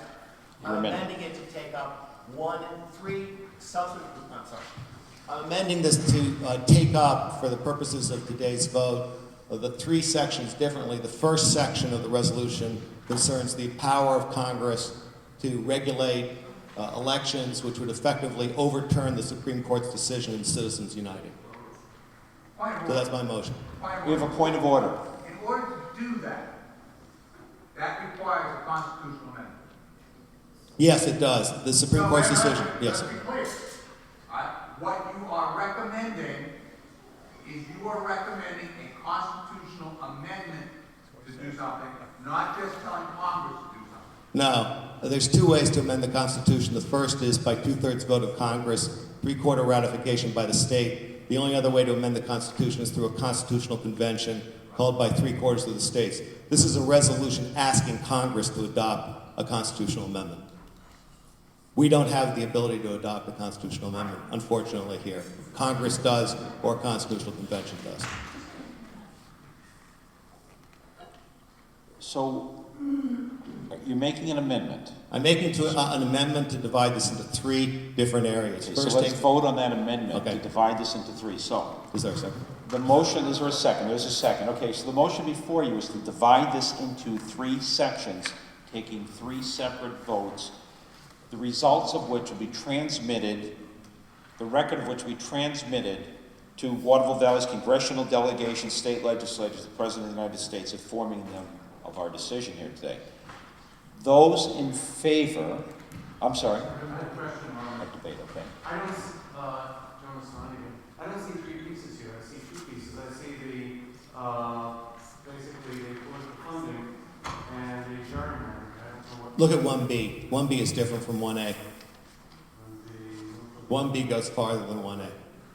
Okay, so you want to break that into 2 pieces? So you want to break this into Yes. 1A, 1B, and 2? Yes. Okay, so we now understand it. So is there discussion on the amendment of breaking this warrant article into 3 parts, 1A, 1B, and 2, all of which will have separate votes that will then be transmitted?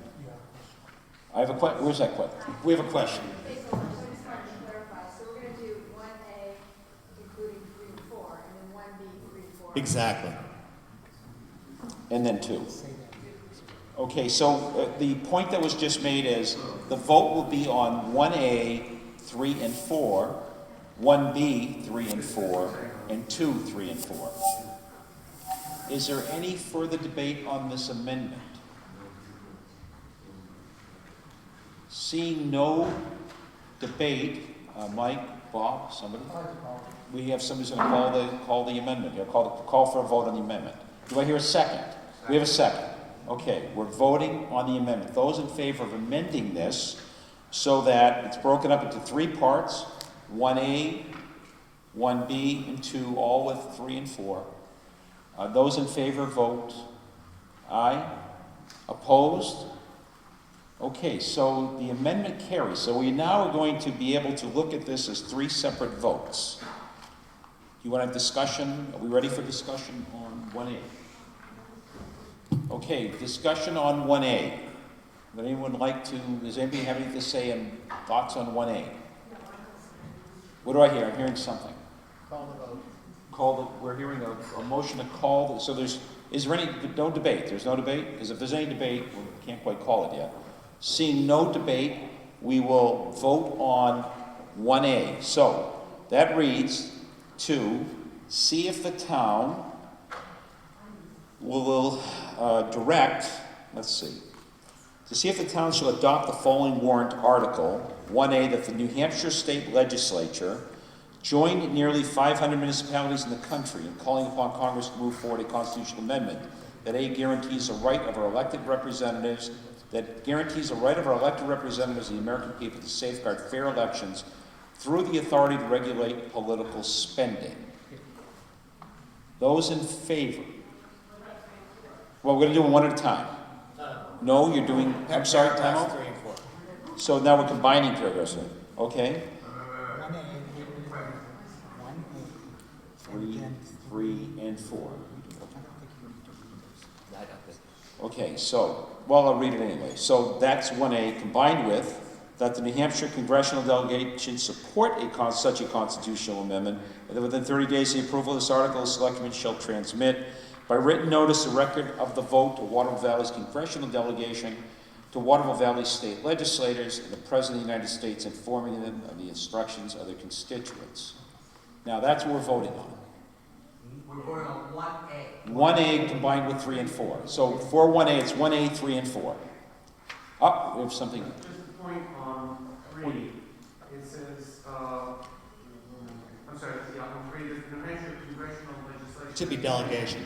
Delegation. Yes. So we will amend legislation to delegation. Yes. Do you all wish for me to reread the entire 1A amendment? No, okay. Your 10 minutes is up. So, we're voting on 1A, 3, and 4 with the change in legislation to delegation. Those in favor? Opposed? The motion carries.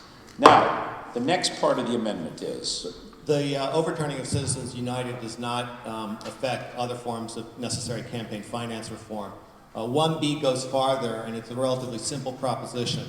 Those of you who may think that some measures which have passed Congress, ranging from financial reform, healthcare reform, or other so-called reforms, have been influenced in large part by special interests and groups, for-profit, trade unions, other groups, that have a financial interest in that legislation.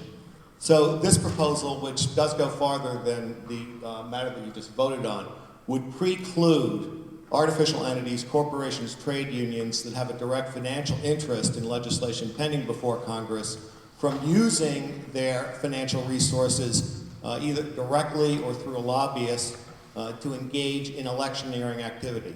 This is currently a process, unlike number 1, that is legal.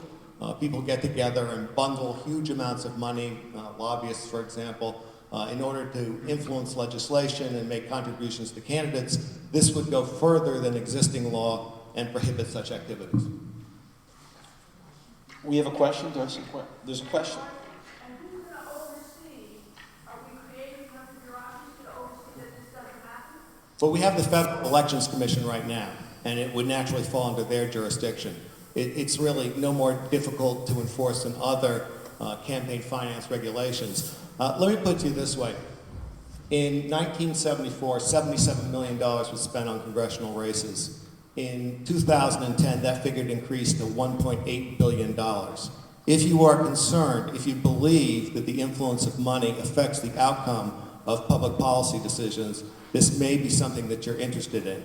The enforcement mechanism is not something that I've, quite frankly, thought out. It would be difficult, but I would suggest no more difficult than what the FEC does now. Is there a follow-up question, Sandy? Question? So you basically want to eliminate all lobbyists? No. All right. So, but that lobbyist cannot go and try and influence a vote. The lobbyist can go and influence a vote. What the lobbyist cannot do is then engage, go in on 9 a.m. on a Wednesday morning and rewrite legislation in a congressman's office, and then at 5 p.m. host a fundraiser for that congressman. Now, but lobbying is permissible. Now, for example, I sit on a committee which, from the AICPA, which is the National Association of Accountants, and we review various legislation, various regulations, and so on. Right? That's my committee, and that's what we do. The AICPA also has another part of their organization that does something different. As I read this, what you're saying is that organizations that have multiple things where they are not trying to influence somebody, but a different part of their organization is influencing somebody with money, they can do neither. I'm not sure I understand what you're saying, but if you are, organizations like the American Bar Association, American Bankers Association, American Institute of Certified Public Accountants, et cetera, et cetera, et cetera, et cetera, right, have multiple arms that do multiple things with multiple parts of Congress. And some of those are done, and the groups that are doing it purely for information purposes, called upon by Congress or Treasury or someone to help them do that. That's right. Other people within those organizations contribute to PACs for other types of legislation, which are intended to make change. Would that stop all of that?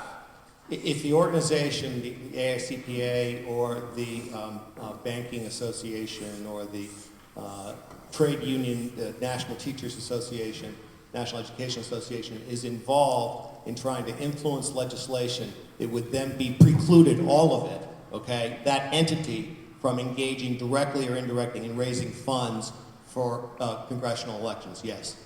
All of it. That's what yes. So basically, if they are involved in any of it, it precludes all of it. Yes. So it is a nuclear deterrent. Well, I'm not going to adopt that characterization, but the answer is yes. All of it. Is there, I see another question. We have a motion to call the question. Those in, I'm sorry, second here, those in, what do we have here?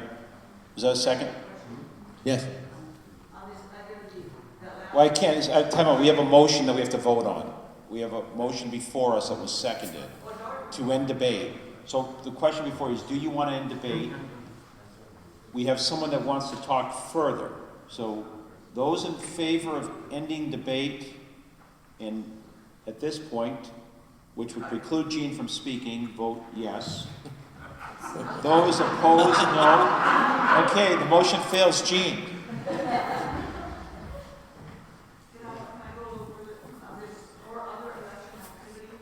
Right. Okay, that would include something like the League of Women Voters or whatever they are, holding a debate. No, they don't give money. The League of Women Voters doesn't make contributions. But if, for example, you have a financial interest in legislation, the corporation that has that would not be able to turn out its employees, giving them a day off to distribute leaflets or hold signs on the day of the election activity. So that's what that's intended to do. There's other ways of influencing elections apart from giving money. But if you are in the business of lobbying, that's legitimate. What you can't then do is from the people that you're trying to influence, you then cannot engage in fundraising activities either directly or through your lobbyists. Does that answer your question? I think so. This goes only to raise the money that is going to promote a political campaign. Right. And just a point of observation here, I'm watching all these lawyers in this room behaving as if they're out skiing on a powder day. Now, do I hear... Motion to strike. I hear a motion to call the question. Do I hear a second? I hear a second. This will end debate. Those in favor of ending debate? Those opposed? Debate is ended. I will read the portion of the amendment before you. That the New Hampshire State Legislature join nearly 500 municipalities in the country in calling upon Congress to move forward a constitutional amendment that mandates that no corporation, trade union, trade association, or other artificial entity that has a financial interest in legislation which is subject to regulation by Congress and the executive branch participate directly or indirectly or through the retention of a legal lobbyist in raising money for political campaigns or other election activities, that the New Hampshire congressional delegation support such a constitutional amendment, and that within 30 days of approval of this article, the selectmen shall transmit by written notice the record of the vote to Waterville Valley's congressional delegation, to Waterville Valley state legislators and the President of the United States, informing them of the instructions of their constituents. Those in favor? Opposed? I see the motion passing. Oh, you need the counts, though, according to the rules here. You want to get a count of that? We can We're certainly supposed to turn them in. We can certainly go back. No, we can do the equivalent of a voice vote, which is what we've been doing, Bill. But we can say, you can, if you want to challenge it, we can do a different vote count. No, you're right. It's written. I mean, what the form of vote is at the choice of the moderator. No, but but we're supposed to provide a written notice of record of the vote. Which will be voted. But just so that there's just so there's no confusion, I would ask Selectman Larson to count the cards. We will do this one more time. Those in favor, and I'm not going to reread it. Those in favor. Okay, Bill, get a count.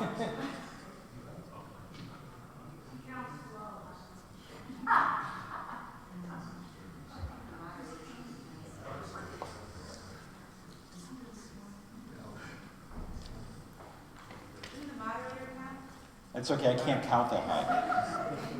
What do we have? I had 29. 29. Those opposed?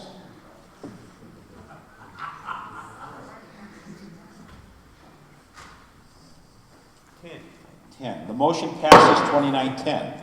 Now, there's a third portion to this. The third portion concerns the practice of gerrymandering and urging our congressional delegation to pass a constitutional amendment to prohibit gerrymandering.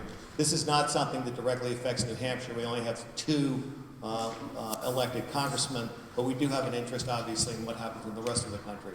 Gerrymandering is a practice of drawing, and maybe some of you have seen it on television, these artificially skewed legislative districts that are drawn when one party controls both houses of the state legislature. And they're drawn to maximize the chances that members of that political party that is in control of the state legislature will gain the most congressional seats. So, for example, the Democrats, if they controlled both houses of the legislature in Massachusetts, could pass, and they have passed it, a very skewed legislative district that ensures that basically, even though 40%, 35% of Massachusetts residents that are registered in parties are registered Republicans, that they will get no congressional voice in Congress, that all of the representatives that are elected will be Democrats. That's one problem. The second problem is that 85%, because of this, 85% of House seats are considered to be safe. So the real action that occurs in terms of who gets elected occurs in the primary. Now, who shows up for the primary on both sides? People who are politically active, politically involved. So you tend to get more extreme legislators that are elected, which in turn partly explains, I would submit, our gridlock national legislature. So this practice would adopt what has happened in Iowa and California, where an independent commission draws legislative district lines to ensure that the votes of everybody count. In the last election, we have a Republican majority in Congress of, I think, 14. In the last congressional election, 52% of American voters voted for Democrats. This is a bipartisan issue. This doesn't concern Democrats or Republicans. What it does is to prevent state legislatures from skewing these legislative districts to their political advantage. Aggie. Aggie, Bill, does this pertain just to the state of New Hampshire? No, it's not. This would be a... This amendment. No, it requests our elected representatives to adopt a constitutional amendment that would prohibit this nationally.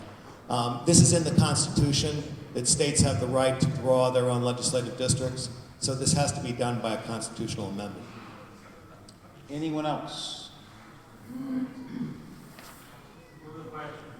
We have a motion to move the question. A second? We have a second.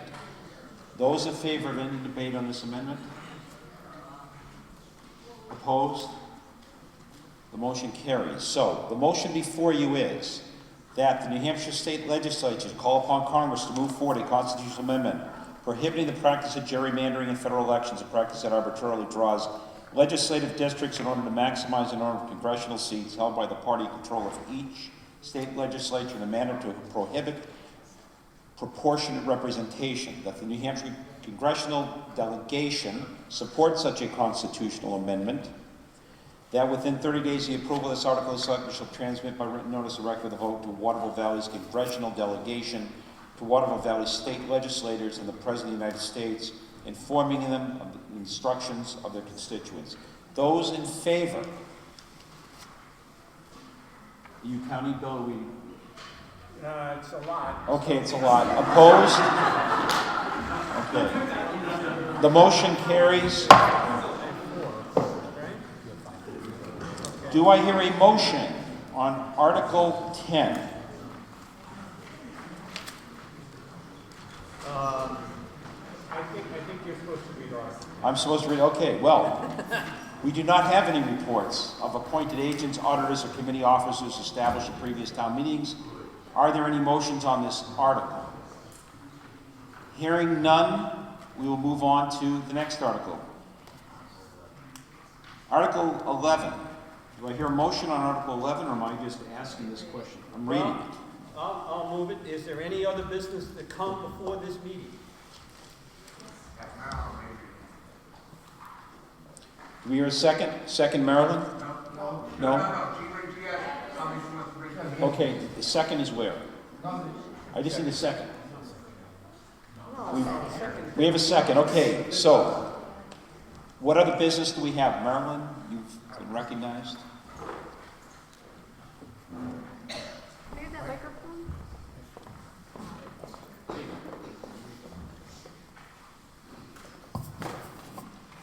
Thanks. Mr. Moderator, Marilyn Clarkson, 40 Lost Pass Road. Can you hear me? I'd like to make a motion. I move that we take a sense of the meeting to see if residents would favor a revision to our current leash law, which is Selectmen's Ordinance number 7, which would redefine the meaning of at-large to be not within the private property of the owner and not under their control either by leash, cord, or other similar type of physical connection. May I have a copy of that? Thank you. Any, would you like to discuss it? Okay, so let's start with discussion by the opponent. Would this be, Well, before we get to questions here, Marilyn has 10 minutes to discuss this. I'm sorry. The floor is yours. Our town ordinance roughly corresponds to the current New Hampshire state law, which is RSA 466.38, which means that dogs must be under the control of any person by means of personal presence and attention, as will reasonably control the conduct of such dogs. Many towns in the state have passed additional leash law requirements, which basically require the owner or keeper to have their dog on a leash when it's not on their personal property or in their anything that constitutes personal property. May I finish? Yeah, I'm sorry. It is my belief, and in discussion with a lot of residents in the town, that under the control of the owner has become too loosely interpreted by dog owners here. And I am a dog owner here, and I love dogs. It was never intended to mean that the dog could forego our Cooper Scooper law, even if it runs into nearby brush. And to me, it's discouraging to go for a walk and find dog poop along our route. Many owners cannot control their loose dogs. This results sometimes in unwelcome advances and sometimes even, it can be children, tourists, other dogs who are on a leash. But the oncoming advance of a loose dog can be a nuisance, or worse, it can be threatening. Many people have stories in my rounds forming a petition on this subject. Many people have stories of bad things that have happened to them or their children with dogs that haven't been well attended. An unleashed dog is unpredictable regardless of what the owner may believe. The town of Waterville Valley has grown and changed exponentially in the 27 years since our current dog ordinance was passed in 1987. That's Selectmen's Ordinance number 7. Our resort town is not like the natural wilderness that surrounds us. We are now a well-populated, dense, manicured, developed pedestrian village. Thank you. So debate on this. Okay, you were first, Bob. Yes, you were first. The question I have is Kevin, the question I have is, as this is written, is it proposed to be solely for individual homes? I see the problem extending. This, when you talk about the answer, did it refer somehow to properties, dog owners on their properties, or other people's individual property? What do you do with a condo complex that I'm not part of that one, but for instance, for example, Windsor Hill has 134 or 36 condo units. You could have 10 or 12 or 30 dogs. Is what you're asking relate to that property as well? Or is that exempt under your? I'll take a try at this because this question has come up. Maybe Chief Noyes might have to help me on this one, but that is private property. Your association is still private property. And most of the time, you have rules on your private property about how to leash or not. So, I don't believe that the town can go in, because the way that, what I'm talking about here is what happens when a dog is not on your personal property, which includes your car, for example. When a dog is out on the street somewhere, and your associations are still considered private or personal, a group personal. Is that right, Chief? Okay, and you do get a follow-up. I just want to point out, before you get to the follow-up, that this vote is advisory only, does not create any new laws or ordinance. So this is important because what we're doing is you're giving the selectmen a sense of what may be coming on next year's warrant. Right, I understand this is just taking the pulse on the issue. So, somebody else's dog comes onto a condo complex, right? And our condo complex, as we decide at annual meetings, pass rules. How does that get enforced? But Bob, that's the whole point of what I just tried to say is, that's something that will get worked out as you get to the language of it, because there are lots and lots of questions. Okay. You're raising them so that the selectmen can leave with a sense of this meeting and have an understanding of the way we're coming at them. Other questions? John Stein. Frankly, one of the joys of living here, I no longer have a dog, but when I did have a dog, one of the joys was having a reasonable and effective dog leash law, which is to say that a dog must be either on leash or under control. That means you can't have free-running dogs, but if you have a dog that's well-behaved, who walks at your side, you can have that dog behave well and walk at your side. You're combining two things that are disparate. One is Cooper Scooper, and the other is a leash law. Just because your dog is not on a leash does not release you from the responsibility of picking up his poop, which I've always done. And I would really hate for Waterville to, I spend time in California, and when I spent time in California with my dog, it was really miserable because their leash laws are draconian. Dogs are allowed nowhere. And if the dog was, my dog used to walk with his leash in his mouth. So he was on leash. And he walked right along my side, never caused any problems. People said, get your dog on a leash, hold the leash. Ridiculous. I've never seen problems with dogs in this valley. And I have to defer to public safety to find out if I'm wrong, but I think dogs generally get along rather nicely. And yes, the owner has to, or some person has to be in control of that dog. But having to snap a leash on the dog, I really find kind of awful. Thank you. Next question. Just a statement in support of what Marilyn's saying. I too am a dog owner, and I completely admire dogs who are obedient to their owners. I always keep my dog on a leash because I have to. That's just his mentality. But I have had numerous occasions when I'm walking my dog on a leash and someone with a dog off leash, typically a second homeowner who isn't necessarily a resident, but it's happened twice now where someone without it, with a dog not on the leash, has come towards me. Their dog has completely ignored their owner's commands, circled my dog.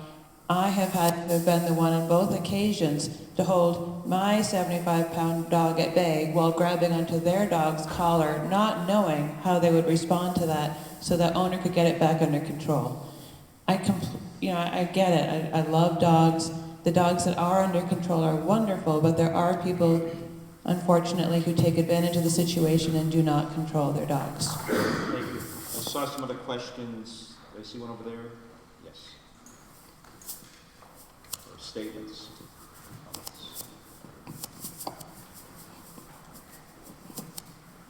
I do support this amendment. I don't like walking around and being afraid that a dog is going to jump on me. I know this does not affect the National Forest grounds, but I've been on National Forest where owners were coming down with their dogs saying, just keep along, don't make eye contact. You know, that's not pleasant for me. I appreciate if your dog is sweet, but I'd like all dogs on a leash. I saw questions over here.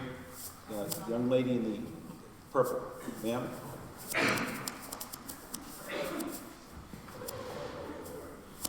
Hi, my name is Amy Saulnier. I'm at Summit View Townhomes. I'm an animal lover as well and an animal owner, and I was an active animal rights activist in Massachusetts. And I don't have an opinion yet on this. However, there are 2 points I want to make.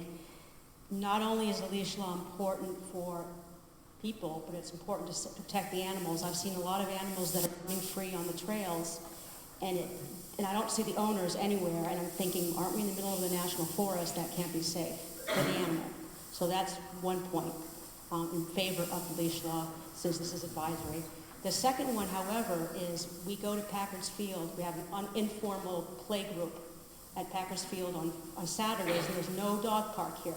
So are we saying that when we can no longer do that at Packard's Field, have the dogs play around on Saturday afternoons, we would have to have a park? If so, then I would say we need a dog park. May I answer that? Yeah, yes, we have a... I'd like to respond to your question. Since this has been being discussed by a lot of residents, that question has come up, and I think that people feel that if there was a more full restrictive leash-only law, that we need even more than ever a place for the dogs to be able to play off-leash, and people are suggesting that it would be Packard's Field. So I'm thinking that that's the way that it would come forward on the warrant next March with that in the language. Thank you. Hi there, I'm Tina Capel, and I also support this. We used to live in North Face, and there were 2 lovely lab mixes, sweet, sweet, sweet dogs, but big and extremely exuberant, and nice dogs. And they would charge you, and they did not scare me, but if they just charged you and you didn't know them, you would probably scream and jump, and which would cause them to bark and jump. And then they wouldn't bite you, but it would scare the heck out of you and knock you down. Thank you.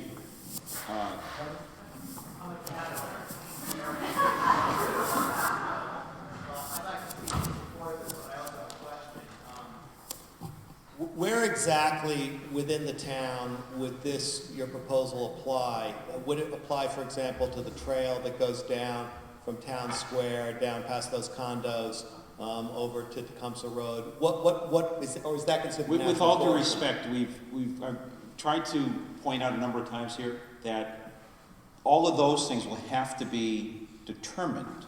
We're just trying to give a sense of the meeting, and it sounds like we're hearing a very good question, exactly where.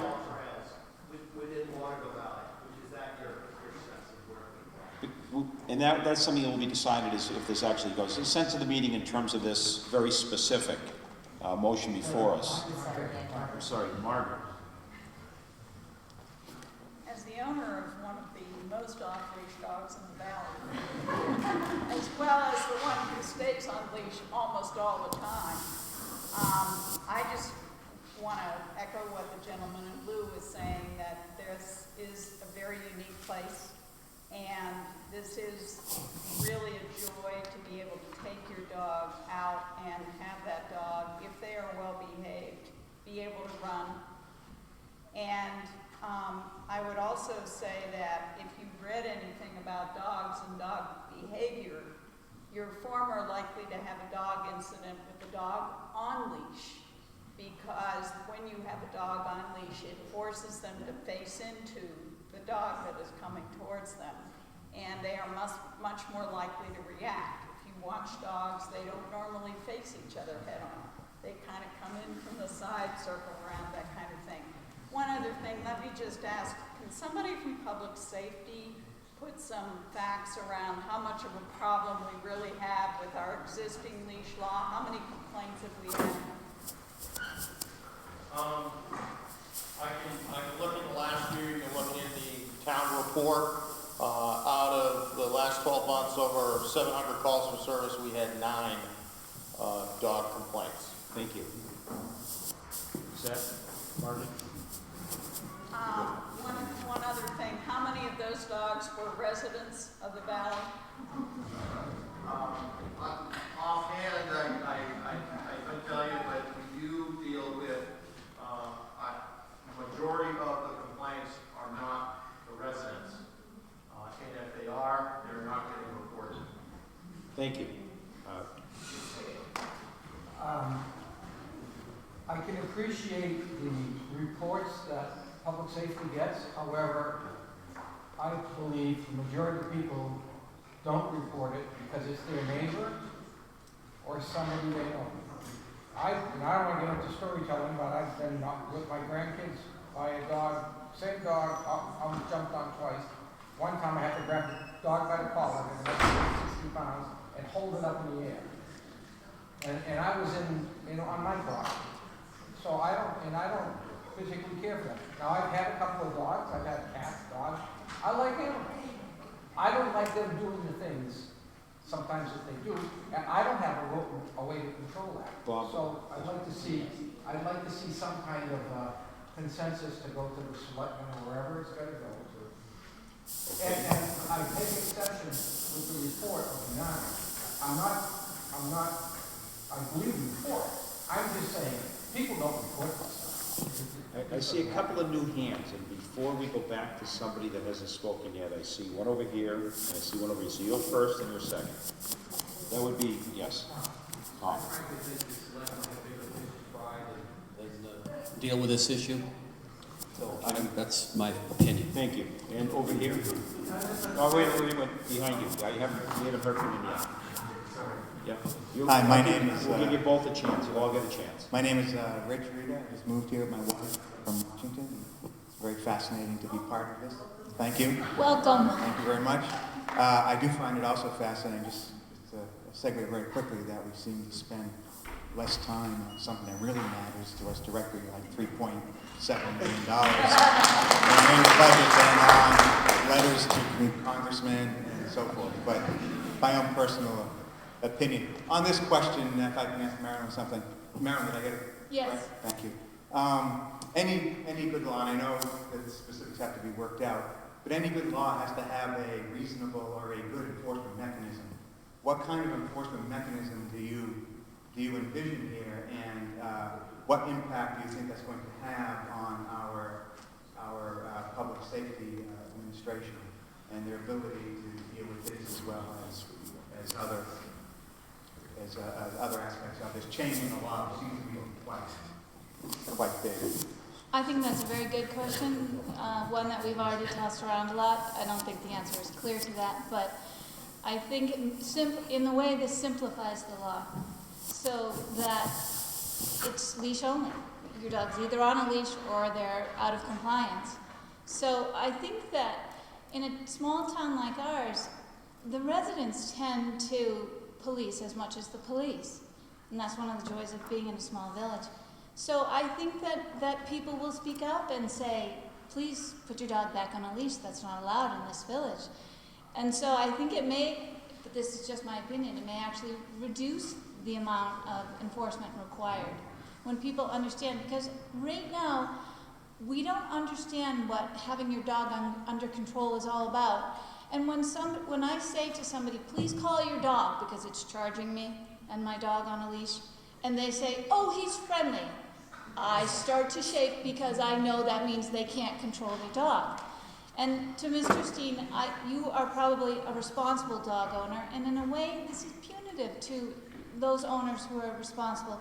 The problem is not the dogs, the problem is the owners that take too much liberty with the law the way it is now. Can I ask you, but you've already got the law, and the anecdotes that you're citing are dogs that are not under control. Those dogs are not under control. The says the dog must be under control and on a leash. That dog that's not under control should be on a leash. My dog, who is under control, doesn't need to be on a leash. But that's the part that's difficult to police. I know. Excuse me. I saw one other question. Yeah, my name is Tim Rose. I'm not a resident. Am I still allowed to speak? You are. Most of you know we have a very large black dog. And we are facing actually exactly this same issue that you're discussing in our hometown of Concord, and can't decide whether we want to sell our place in Concord and find a place where we can walk a dog without a leash. I think the problem here is, there is of course the poop factor, which has already been mentioned, is again, owner irresponsibility, and that shouldn't be mixed with this leash. The problem is not so much with whether they're on leash or not, it's whether the owners are taking care of their dog.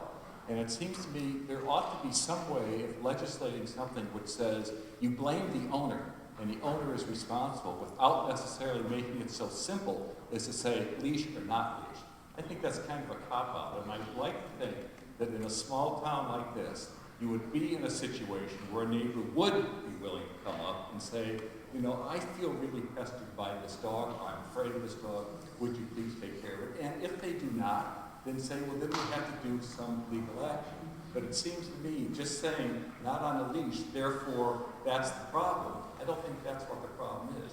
And I'd like to see someone in the United States actually develop something that is more than just the leash law, something that is a leash law for the people who have dogs that are on leash. Very interesting point. Anyone else that hasn't spoken once yet? Okay. I see three. Oh, I see somebody hasn't spoken once yet. Roll it. If there isn't any new business, I would like to see. We're not quite there yet. What you can do is you can I know call. we are, but we should. You can call the question. You can call the question. So, wait, I'm sorry, is that just so that I'm clear, are you calling the question so we end debate on this question? Okay, so we have a motion to call the question, we have to vote on that. Those in favor of ending debate on this motion at this time? Those opposed?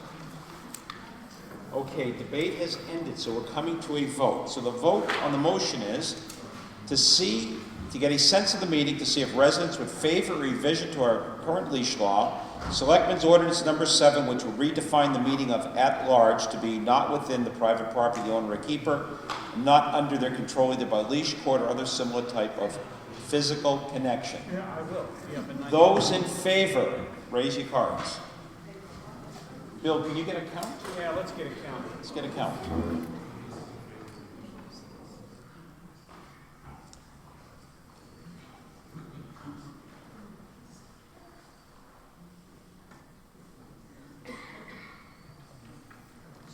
I get 24. Okay, so I think what's happening is people are getting tired and their hands aren't going as high. So Yeah, 25. Oh, I've got 27. 27, yes. And those opposed? Okay. Let's see how close we are. 3, 4, 5, 6, 7, 8, 9,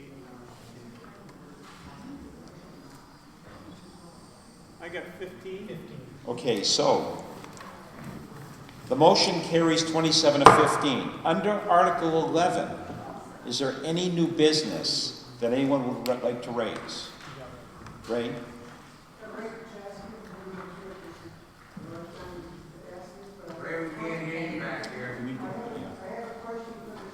Hey, we're going to bring you a microphone, Ray.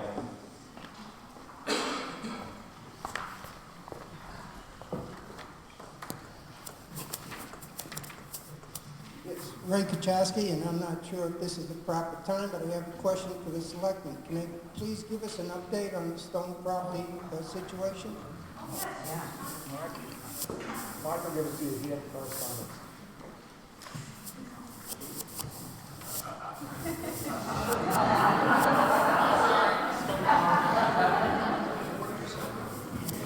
What's going on with Stone Property Management? I heard from the FBI last Friday.